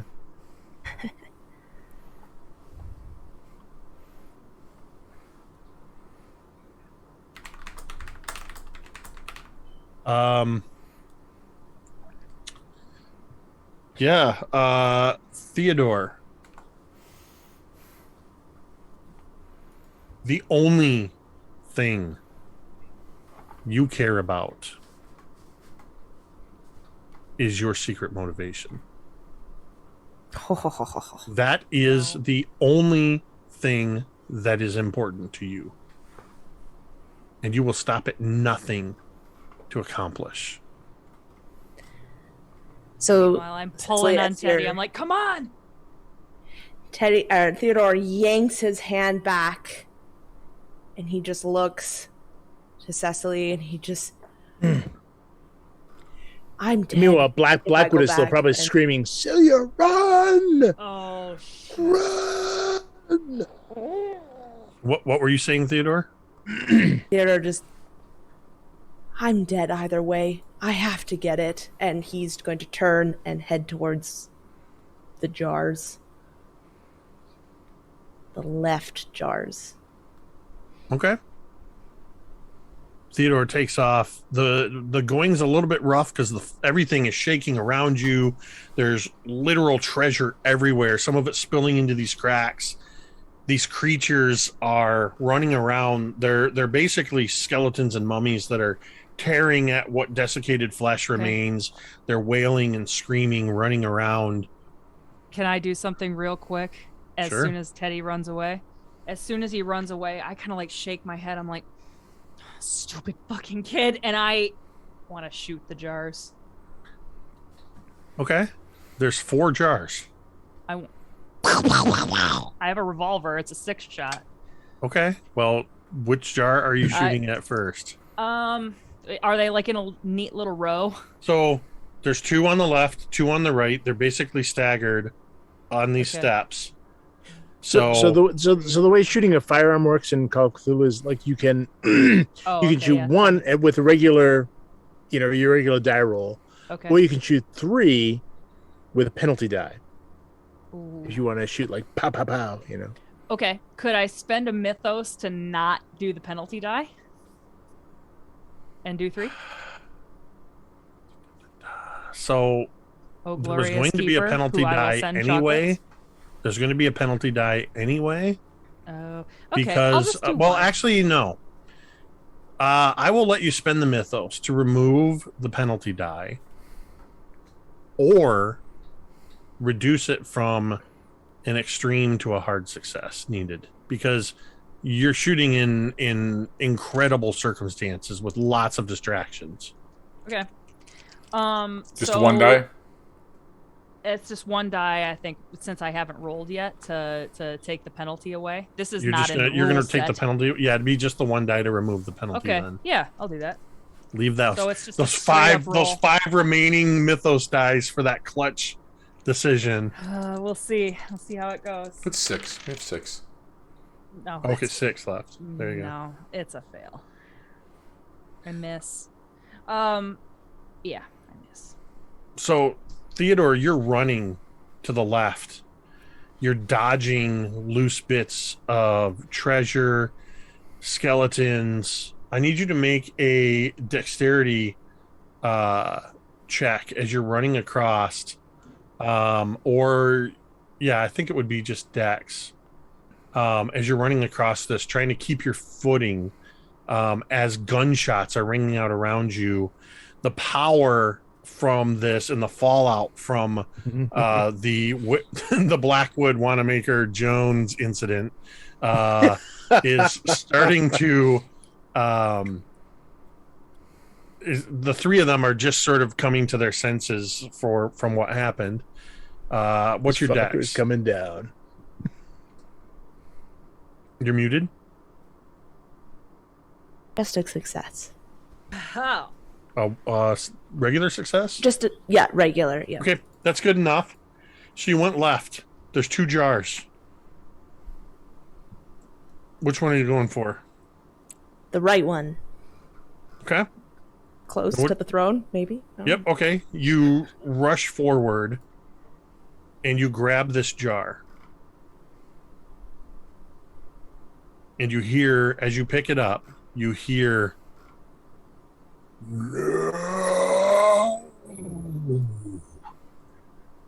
And Hyceneroth, who has risen fully now, reaches down and grabs his massive sword. Cool. Oh, cool. Cool. All right. And he is going to... He's not just going to let you take his jar. That's his preserves. He's been keeping them for centuries. But I want it though. But I want it. Yeah. Those are my juicy bits. And he doesn't need his organs. He's doing just fine without them. Right. Mummy gravy. You can't take them with you, kids. Make me a Hi. dexterity check, Theodore. We've had some fun here talking about organ donorship, but seriously, if you'd like to donate, Okay, I'm going to use my remaining luck to make it Do it. a hard success. might as well. Okay, And now that's I'm what you out needed. of luck. Ooh, Yeah. ooh. Damn You right. grab this jar and you sort of sense Come on. as it takes a moment for the massive form of Hyceneroth to grab hold of this sword. You see it coming, and in true cinematic fashion, whenever you have this larger than life figure, they seem to move in slow motion. And this sword comes swinging around. There's a shower of sparks as you don't so much duck as you almost just slip down to the ground, and it crashes into the stone above your head and lodges there. Holy You now shit. have the canopic jar in your hands. He has to look in it like very Okay. quickly if You- he can. Open up the top and you look down inside this jar. God. And we're going to cut over to Blackwood and Wannamaker and Jones. Oh no. All of this, Blackwood, you feel one, for as much power as you put into it, the power of Hyceneroth through Merid absorbed your spell, ricocheted around the room. You were lucky that nothing reflected back onto you. Whatever coverings there was over your blackened hand are gone. The bone is visible and is now exposed all the way up to your elbow, where you still see blackened bone and hieroglyphs. Wannamaker just has smoldering clothes as he stands there, otherwise unharmed. And Marriage stands there continuing to drip bits of hair and flesh onto the ground. I am beautiful. I've been standing there this whole time. I think You're gorgeous. Now fucking die. Nice. I've just been standing there gripping my lapel the whole time as this maelstrom's going on around me. And I just reach inside to my pocket and I pull out my 32 and I shoot Blackwood. Well, all this supernatural shit. Well, Raven's just like it's like an Indiana Jones. I was gonna say Blackwood was gonna move forward, and he was gonna like literally punch this skull of Merritt. Okay. So Blackwood. My dex is 55, so take that for what you will. Blackwood, you're gonna go ahead and what is it when you're trying to punch somebody? It's a brawl. All right, you're gonna make a brawl against. Is that opposed? No. Well, they if they're gonna fight, they can fight back or dodge. All right, so that's up to the individual. Now I don't know how a skull dodges, so that's going to be very on your end. So Mirrid is going to have at whatever you do, whether you're attempting to brawl or dodge. Because I don't know what will be what her physical stats are at this point. For simplicity, we're going to stick with original stats, but you get bonus die on your stats, Mirrid. Whether you choose to dodge or fight back. Blackwood, you roll your attack. Wannamaker, you roll to shoot. Okay. I'm going to spend 3 to succeed on that, on the punch. You also get a bonus die, Wannamaker. So you have a success, Blackwood? Yep. I choose to fight back, and I'm going to use 1 luck to make it a success. On a fight back, a tie goes to the aggressor. So, okay. Well, then I'll spend more luck to... Oh, can I? Let's see. I can't make it quite there. Wear her out, Blackwood. Blackwood, go ahead and describe this attack. So he has one hand out, sort of, still towards Wannamaker as he's still trying to incinerate this guy, but he moves up with the other one as since Merritt is in the way, and he's just going to come down with a wild sort of haymaker and just smash into the temple of this skull that's just hanging there in the air, and try to knock it out of the way as he's trying to burn Wannamaker.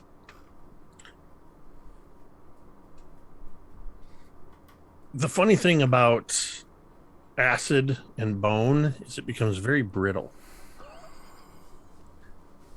As Merritt, your jaw and half of your skull just shatters. Oh, spins it's around. like a Mortal Kombat finisher. Yes, I am more beautiful. Spins around, and the rest of your skull falls to the ground, but they're just adornments at this point. Your skeleton is still standing. Wannamaker, how'd you do on your shooting roll? I rolled a 35 and spent enough luck to make it a success. And we'll spend more. That's a hit as needed. Yeah. Okay. So how does the only thing I could do as a dodge would be the only thing I could do for against a gun is to dodge, which basically means diving out of the way. But since I attacked Merritt, I can't do that probably. So it's gonna be a hit. Roll your damage on your handgun. 6 points of damage. Okay, I accept that. And where do you shoot Blackwood? It is center mass. Well, I was gonna say it's not. So I don't have basically if it's more than half of my hit points, I have to make a Constitution roll to remain conscious, but it's not more than half. So I'm shot, I'm injured, but I don't have to make an unconscious roll. Assuming pulp is the same. Yeah. Where did you shoot him, Wannamaker? Just or try to shoot him. Gut, Center chest, mass. center mass. Yep. All right. Right in the balls. Yeah. So I'm gonna say the hit. based on the way everything was sort of playing out, is this is 6 is nothing to sneeze at. So, Yep. You get shot near the shoulder of the spellcasting arm, up above your heart. It misses your heart, it's closer to the shoulder, but it is a hard punch from the bullet. Cecily is going to leave suddenly. No, Kid. Cecily, you were going to shoot, I believe, as well. So I see Teddy running up to get the jar, and he has the jar. Cecily would hesitate at that time and just like yell out like yell, "Hurry up, kid!" and then just like kind of frantically looking around, like wanting to run but wanting to just thinking that maybe helping Teddy get out is the best way to escape, or this place will collapse. Like, who the hell knows? Everything's crazy. She's frozen. Yeah, you watch in slow motion as Blackwood takes a shot to the shoulder. Yep. Big spray of blood comes up behind. Yes. Yeah. Can I God. retaliate? And he's still shouting. Yes, in one moment, Theodore, you look down into the jar and you see the shriveled, blackened, desiccated heart of Hyceneroth. I rolled randomly to determine which of the 4 You're jars had the bullshitting heart. us. No. Nice. Wow. I have on this card, you can't see it real well, but there's 1, 2, 3, 4, and I marked second from the left, I believe which would have you. been the. I was. I Oh, yeah. believe you. I can't believe 100%. how lucky you were. You went exactly for the heart with I trust Wow. Jake. no intervention. I'm bringing that Brilinnia luck to Yep. these death Yep. dungeons. For sure. I trust Still Jake. screaming, "Get your ass back here, kid!" Yeah, And he's running towards So- Cecily. I need you to make another dex check as you're running back. Merid, how are you retaliating? Use your imagination. Go for the eyes. Because Merid, Yeah, normally. you are the last scion. You were the last living descendant of Hyceneroth himself. You are of the bloodline of Hyceneroth. This ancient evil is a part of you. How are you retaliating? Oh, now that I have so many more choices, so much power. Anyway,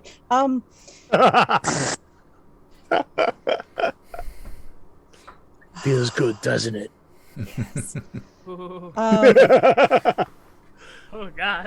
Oh my god.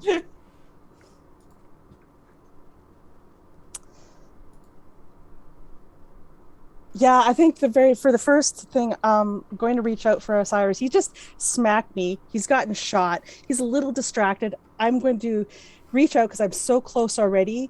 I'm going to grab his head with my skeletal hands on both sides, and I'm going to give him a big, smooshy, poisonous kiss with my non-existent mouth. Now that's I am going to deflect harm,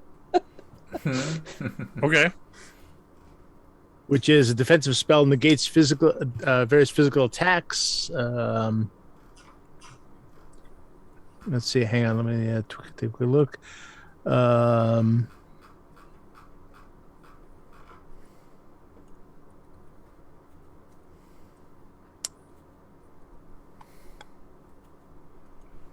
So he sort of whispers these vile names at you of ancient gods that you perhaps don't understand, and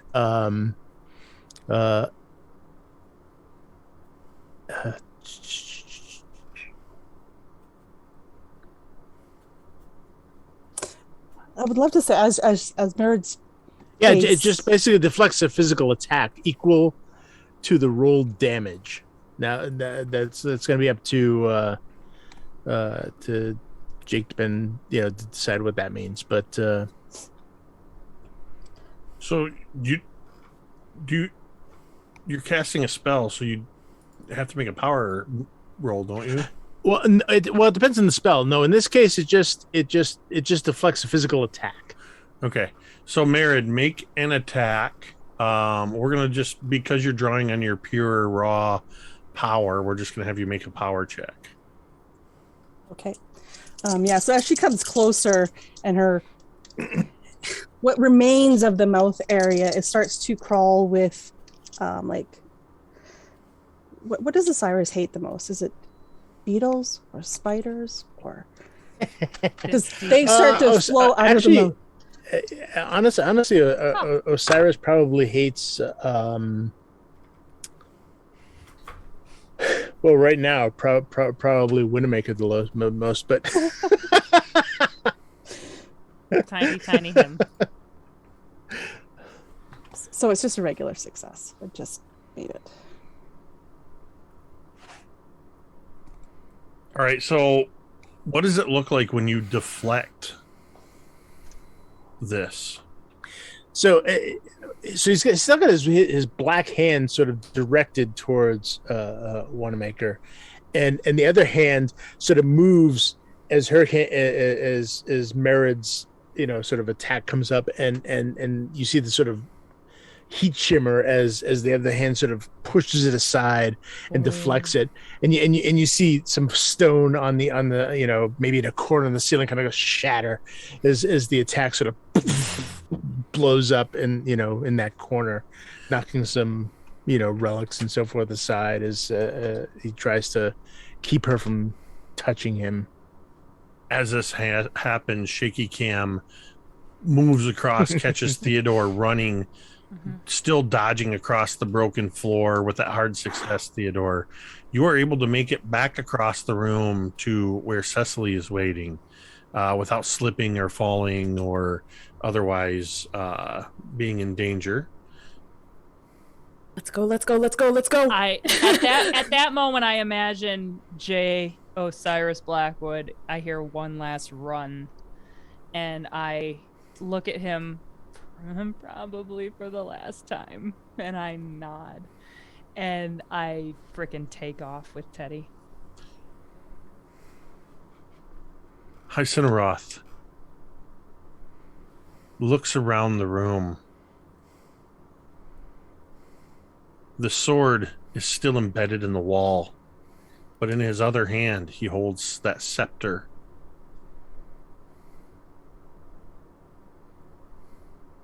He aims it across the room, and he says, "You have something that belongs to me." As he points it at you, Blackwood. All right. Yeah, Blackwood will. If Blackwood thinks that he's pointing it at Cecily, he'll like literally. No, he's aiming it at you, Blackwood. Oh, good. Yeah. Oh, good. Oh, well, wonderful. In that case, have at. I'm okay with that as long as Celia gets away. He succeeds on what he is doing with a hard success. Okay, what do I need to? You would have to oppose power, or you could attempt to dodge as he's aiming the scepter. Well, my dodge is 40. My power is 85. I'm gonna go with the power. Okay, I'd say so. Because better. Yeah. Because math. So, yeah, right, exactly. It's a 48, which is hard is 42. Yeah, I will spend it. Yeah, boy. So they get a hard success. And that was literally the last of my luck. Oh. So I'm out of luck. You see this energy tendril lashing out of this scepter, this orb on the end of the scepter, and it looks to flow through the air almost like a tentacle as it reaches towards you. It his hand wraps comes up around your bone etched hand, Oh no. or hieroglyph etched bone hand, but you grab hold of it. In that moment, you know, first of all, that Hycineroth was attempting to rip your very skeleton from your body. Oh Jesus! Get In over the here! same way that he did to your father. But you learn something else in this moment. You see a vision as this tentacle wraps around your arm, and you know that the Blackwood family has been marked by Hycineroth for centuries, in the same way that your father and you are, blackened bones and hieroglyph etched upon them. And you know that the Blackwood bloodline will perpetuate this legacy throughout time. You see a vision of a dust bowl of a town in a remote part of Texas. You smell the lingering scent of blood and death on the air. You can hear the screams of countless victims across time. You can feel the presence of the ancient evil that permeates this town. Somewhere in the remnants of an old slaughterhouse lies the bones of once living people. There hangs a woman from a meat hook with her legs missing. You taste the bile rising in your throat. You hear the roar of a beast, the mighty roaring of a V8 engine as a car roars past on the cracked tarmac. And you see, as the dust clears, the sign that says, "Welcome to Abattoir." And you know that no matter what happens to you here today, the Blackwood family is forever intertwined with this ancient evil.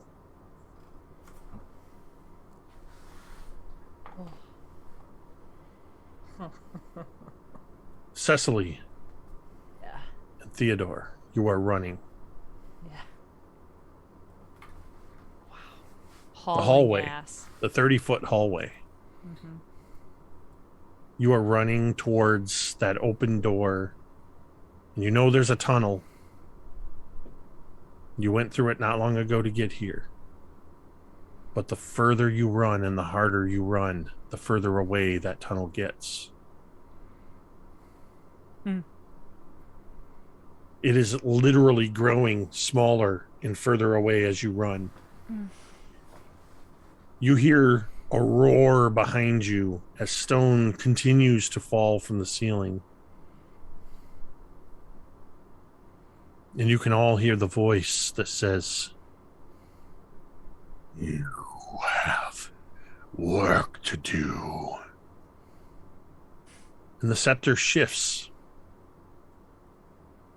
and a beam of energy shoots straight into you, Wayman.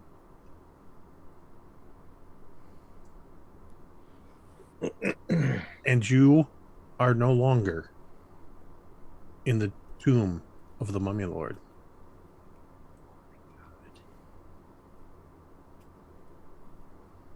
We will come back to you.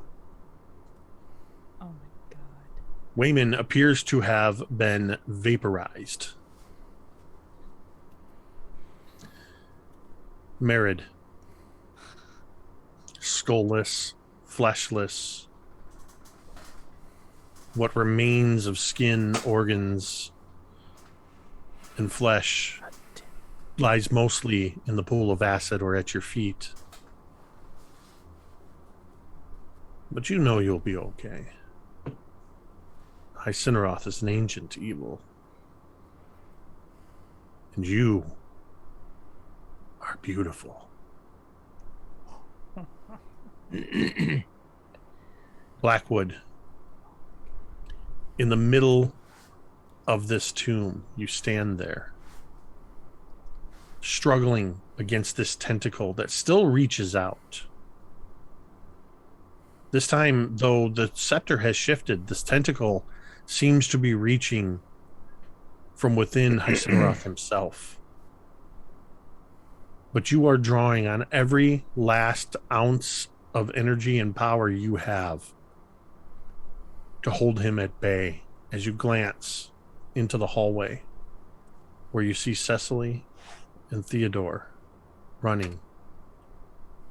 Hycenroth lashes out with another and another tentacle. With each tentacle that he lashes at you, Blackwood, he's directing more and more of his focus towards you and away from his domain. Cecily and Theodore, the tunnel stops receding away from you as Blackwood draws Hycenroth's attention completely to him. You begin running not towards the light at the end of the tunnel, but the shadow at the end of the tunnel. And in a moment, the two of you burst through, stumble over broken stones, and collapse in a heap together in the sand outside the crumbling entrance to the tomb of the Mummy Lord. You hear, not far away,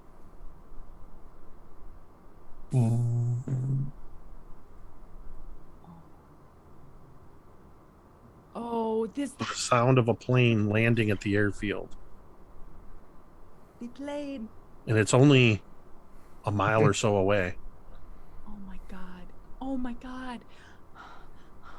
Okay. Run. Seth, I am going to move Run. through each of you in a particular order to get final character moments. Blackwood, take us through your final moments as you struggle against the ancient power of Hycenroth. So as he struggles to keep this evil stored here, to keep it trapped, even knowing that his family is bound to it, the thought that that Celia has escaped and is free of this place gives him the last bit of comfort that he'll have as he pours every ounce of magic that he has left in him to restraining this thing so that she can escape. And he in sort of it's not even a spell so much as a wish or a hope. He sends his thoughts to her, that you'll be okay now, and that you'll be safe. It's okay. As he sort of looks at this, as he sort of moves towards the throne, still holding his hands up, and his body begins to sort of flake and burn away under the onslaught of this demigod or whatever it is. And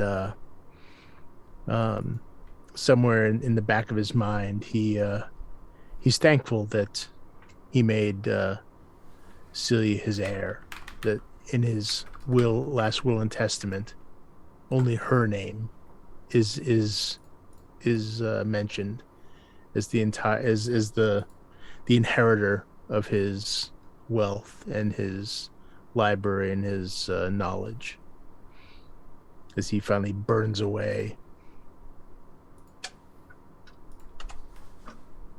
As Osiris Blackwood burns away, and the tomb is collapsing around you, Merid. It's just a physical structure. Your domain, Hycenroth's domain, extends far beyond. What are your final moments? You're muted. Those are your final moments. Well, she All doesn't right, have a skull, and so she can't talk. As Osiris melts away, we almost see like Merritt's skeleton turns and walks towards the throne,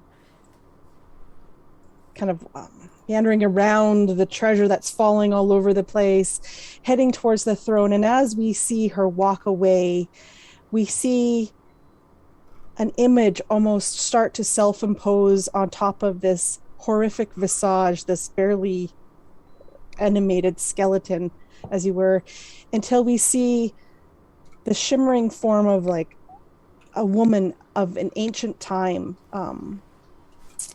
approach, garbed as such. And as she approaches the throne, she turns and sits, scepter in hand, on the throne, looking out upon the domain she now calls her own. And the physical manifestation of this tomb, as it crumbles away and you sit on this throne, you see that Hycineroth is but a single point of light in a constellation across a galaxy in a vast universe of untold horrors. And it is beautiful. Wayman C. Wannamaker III. You are standing on a street corner. Your suit is pressed and clean. A flask of darkest black with a very ornate filigree that only you know, if you look close, is comprised of ancient hieroglyphics, is in your breast pocket. The suitcase at your feet is filled with approximately $3 million in artifacts and gold. And this is just one of many cases that you were transported with. Where are you and what are you doing? I'm in downtown Atlanta, walking across the First National Bank, where I'm going to deposit yet another briefcase full of riches into my safe deposit box and my account. I'm dressed to the nines. My basic wool suit has been replaced with the finest silk. And as I'm walking across the street, I think back to the dreams that I've been having the last few nights as I've, after making it out of the tomb. I've been haunted by this dream of me as a child, and then being chased by this unseen, unknowable being. And every morning when I wake up from that dream, I have this flash of this strange, angled stone box. And somehow I know that I have to find this box. And I walk across the street, just kind of seemingly not even really watching the traffic, almost like I know that I'm going to make it across the street just fine. And I disappear into the bank. And the interesting thing as you walk across the street is the vehicles around you. As you're walking and not getting struck, we see you walking across the street and into the bank, But as the camera sort of slowly revolves around you, the cars change from 1930s to 1940s, Oh. 50s, and 60s, 70s, 80s. As we see Wayman C. Wannamaker only aging about 2/3 of his normal rate, continuing throughout time. Back in 1930 something, somewhere over Egypt, we hear the shaking and rattling of a cargo plane. And we see Theodore and Cecily seated on the plane.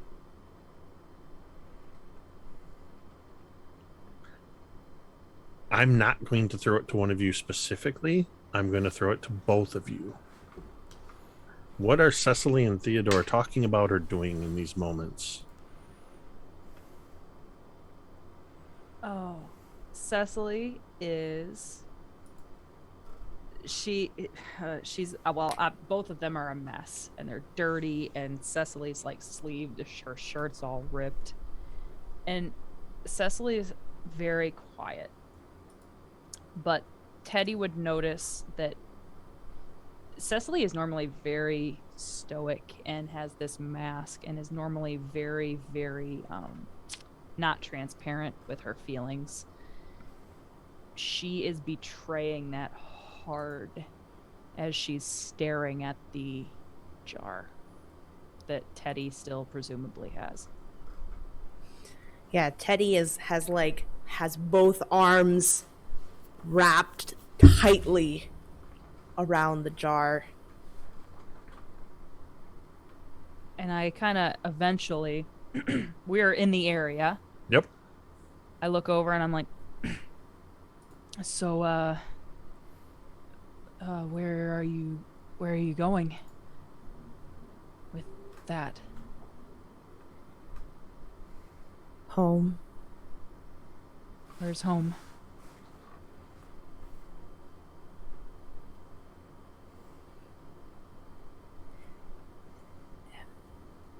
He kind of blinks a few times as if he's just remembering where he's from, what he had a whole life before this, and he blinks and he looks Boston. Massachusetts. You don't have an accent. My family moved around a lot. I kind of look over at Teddy and I'm like,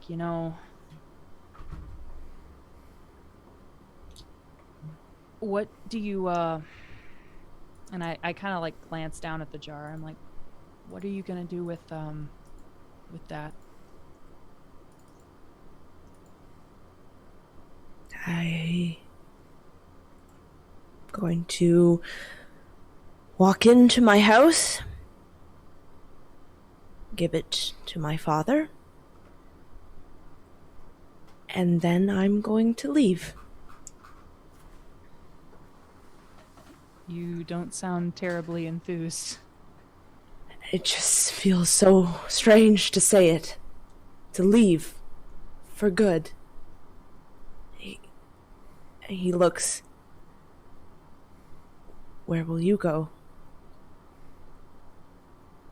Well, I planned on going home too. My only home right now is Blackwood's old place. That said, why do you have to take that jar to your dad? Why does he want it? Well, he and some others are... I didn't believe them. I just thought they were nuts. Crazy.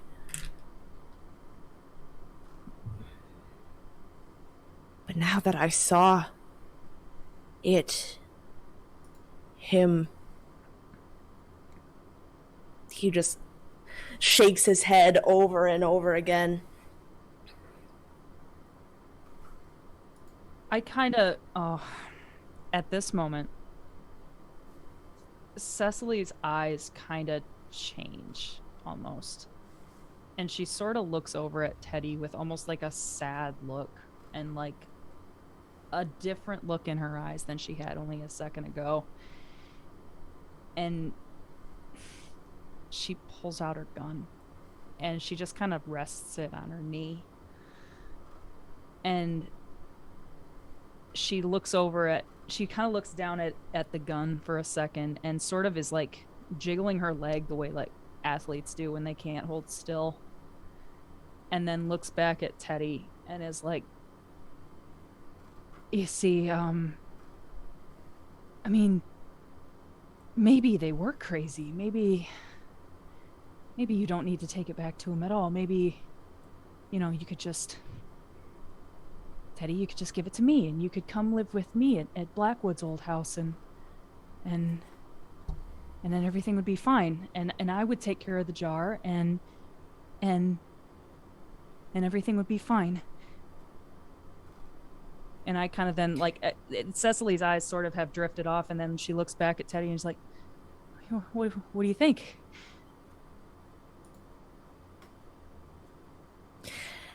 Teddy is kind of like, you can see that his eyes, they're not there. He's like he's staring at this jar. I don't think he would have even noticed you take out the gun, and he's just staring at this jar. I could go anywhere I wanted. I would finally be free. I could be free. I could be safe. Yeah. Very safe. You wouldn't have to worry about your dad or anything like that.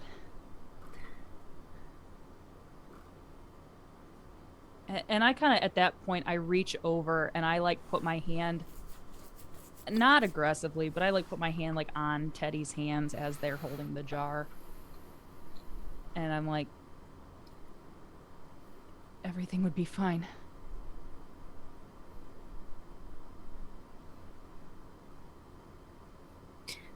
Teddy nods. Yeah, they wouldn't. No more running.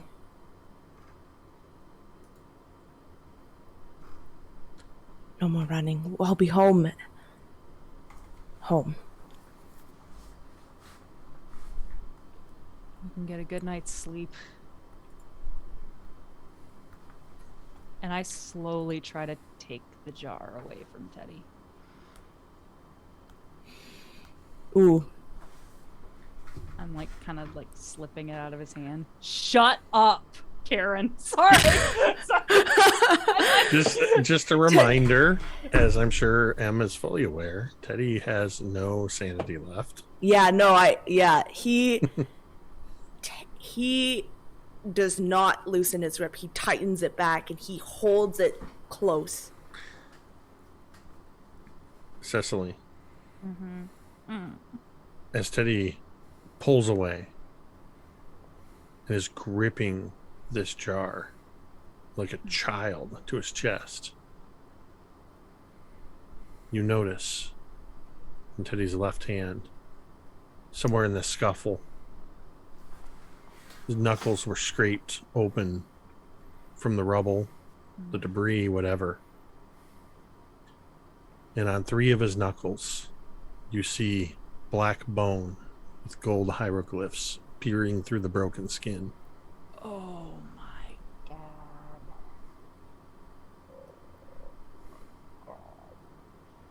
And I just, and we're in the plane. I could be free. I could be home. I stand up. We're in the plane, right? Yep. How tall is the ceiling in the plane?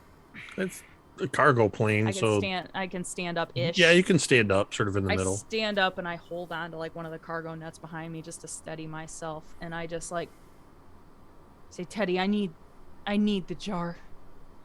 I need you to give No. it to me, please. No. No. No. No. I look at Teddy and I actually point my gun towards the pilot. I say, Teddy, I will take him out or I will take you out. Teddy. And then I point my gun back at Teddy. I'm at this point you can see tears in Cecily's eyes. I'm like, please. I just need the jar. You can go. Teddy, you can. Whatever is gonna be after you when we get rid of this thing, I can keep you safe. You can stay with me at Blackwood's place. You've never seen Blackwood's place. It's so safe. There's fences everywhere. Please. You can't escape. You can't escape from them. They will find me. They'll find me. They'll make me do bad things again. I can't. I stand a little straighter. And oh man. And I look at Teddy and I'm like, give me the jar. Now. And I'm pointing my gun at Teddy. Now! Teddy lunges at Shit. Cecily. Oh, God.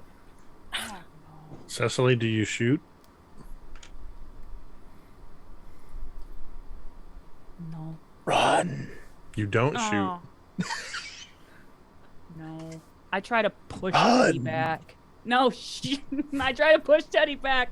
Cecily says, shut up! Under her. To nobody in particular. I want Cecily and Theodore. I want you both to roll your power. Ooh. I get There are advantage. 6 Mythos dice up for grabs.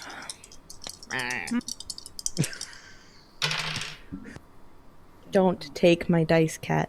This is very important. This is vital. You first. I got a 2. Yeah, this is probably. What do you got, okay. Cecily? Spin the dice. Do it. Yeah, I want Do it. to. I want to use a Mythos die, please. Can I? What do I do to Fly, get a Cecily. reroll? You're gonna spend 1 to roll a bonus I die. forget. Yes. Yeah, 1 will let you roll a bonus die. Okay. Spin them all. I got the Do it. same damn thing. I'm gonna spend all my fucking luck to make it a crit. All my luck. It's all but 3. All my luck. It's a crit. I beat M. Yup. No. I have no So luck. This is what we see. Oh, We see wow. as Teddy lunges, and the two start struggling, and the camera moves outside the window of the plane as the two of you are struggling, and suddenly from inside there's a flash of light and a bang, and as the camera continues to pull away, we see Cecily framed in one of the windows, tears streaming down her face, lowering her gun to her side. An indeterminate period of time later, we see Cecily walking into the Blackwood Manor.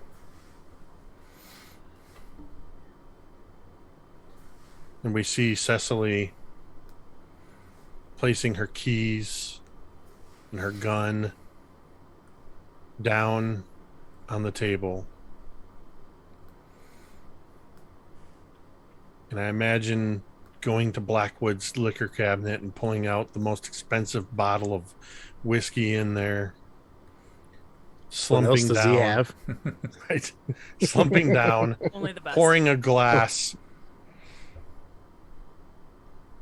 And as you sit in Blackwood's chair, in Blackwood's home, and you shakily tip this glass to your lips.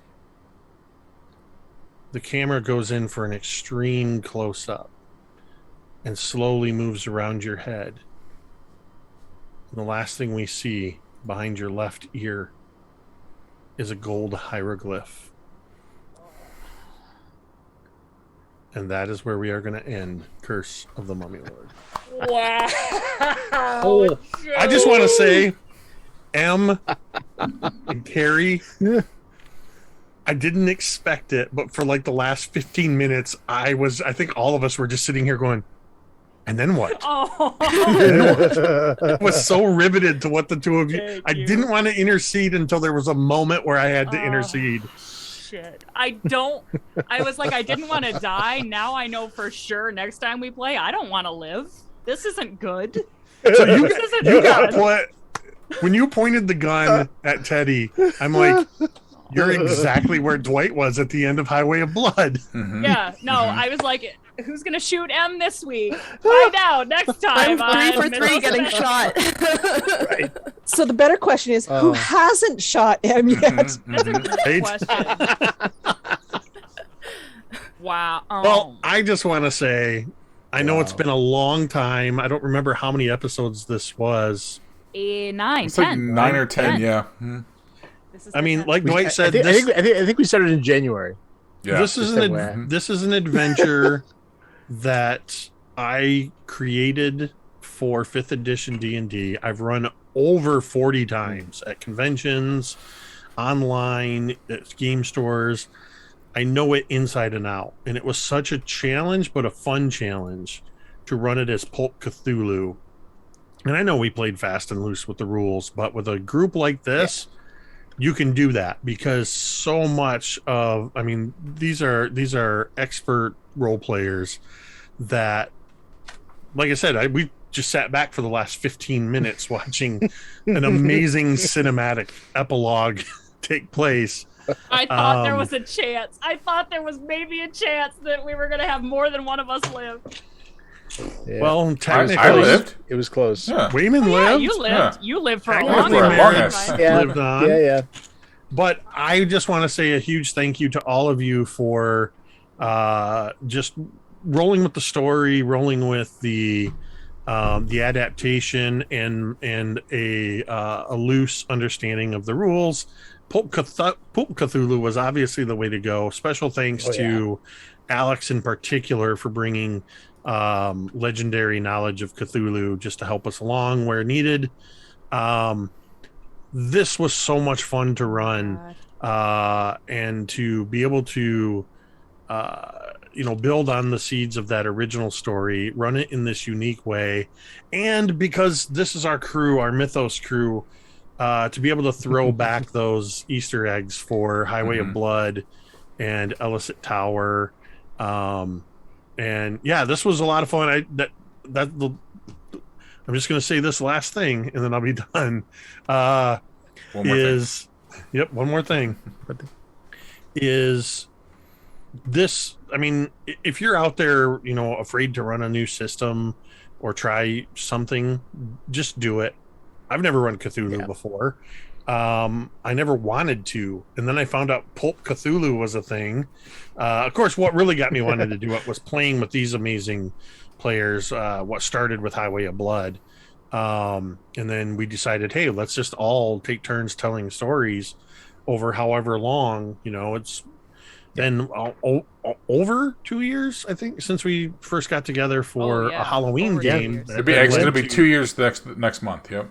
So, find yourself a group of players like these amazing people. Don't take them from me; they're mine.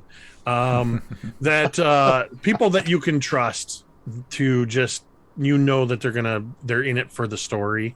So thank you all for letting me take you on this journey and taking me on this journey as well. This was an amazing experience.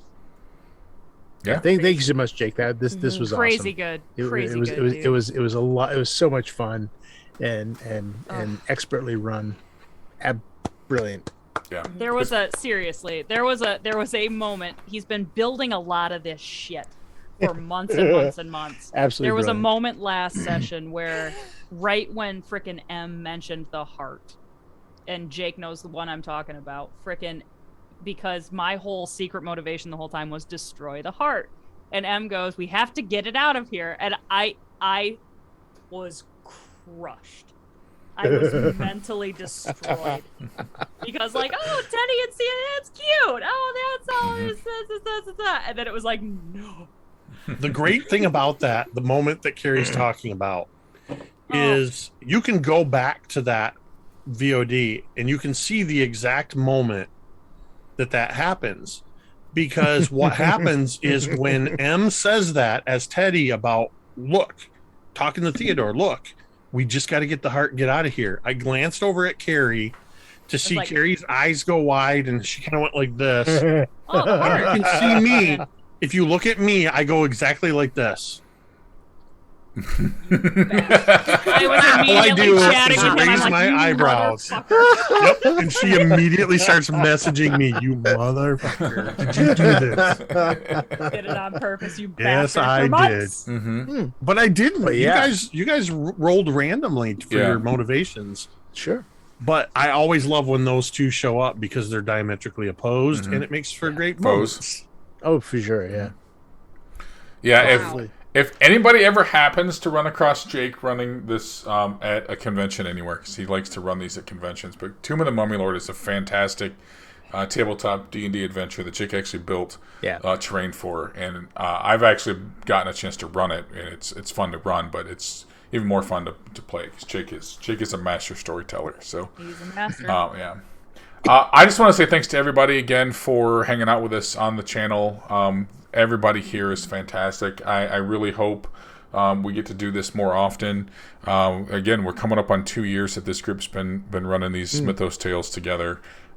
So I love this group. I love telling dark, spoopy stories with these people. So I think actually the next time because we haven't talked about this, but we should probably start talking about this the next time we could possibly see this group together, or some of it is Halloween. Halloween. Yeah. Yeah. I run a game every Oh, Halloween man. with this group, so Teaser. Oh, yeah, absolutely. Teaser. Boy. So, well, we're gonna get out of here. And does anybody have anything they want to plug real quick before we go? Dawnbringers tomorrow night Dawnbringers. on Mini Terrain Domain. It is the epic return of M as Fig, also known as Figure 2 Prometheus. Woo! After being gone for the summer, Right. M returns. We got Dice Tales Live on the 25th over on Dice Tales Live on Twitch. Very Sweet. nice.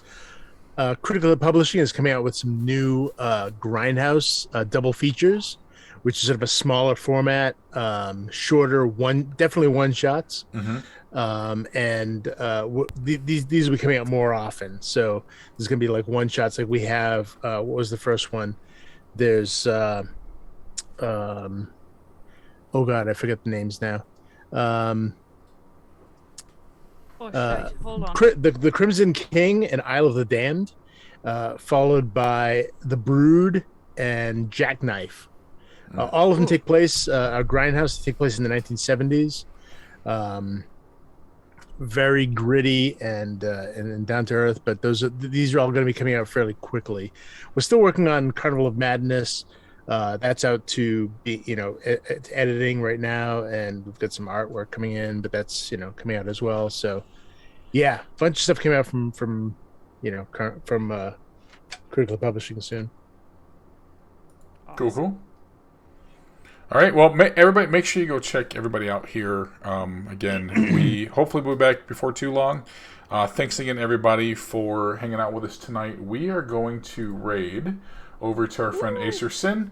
Is hanging out just like they got a game running over there. So looks like we got several of our friends. Again, a lot of the people that usually hang out in our chat tonight look to be playing in this game over there. So throw your MTD and your Big Bearded Nerd emotes up in that chat. Thank you again, Tell everybody. their asses to go watch the VOD. Right, exactly. So until next time, everybody, have a great night. Go tell some cool stories. We'll talk to you soon. Yeah.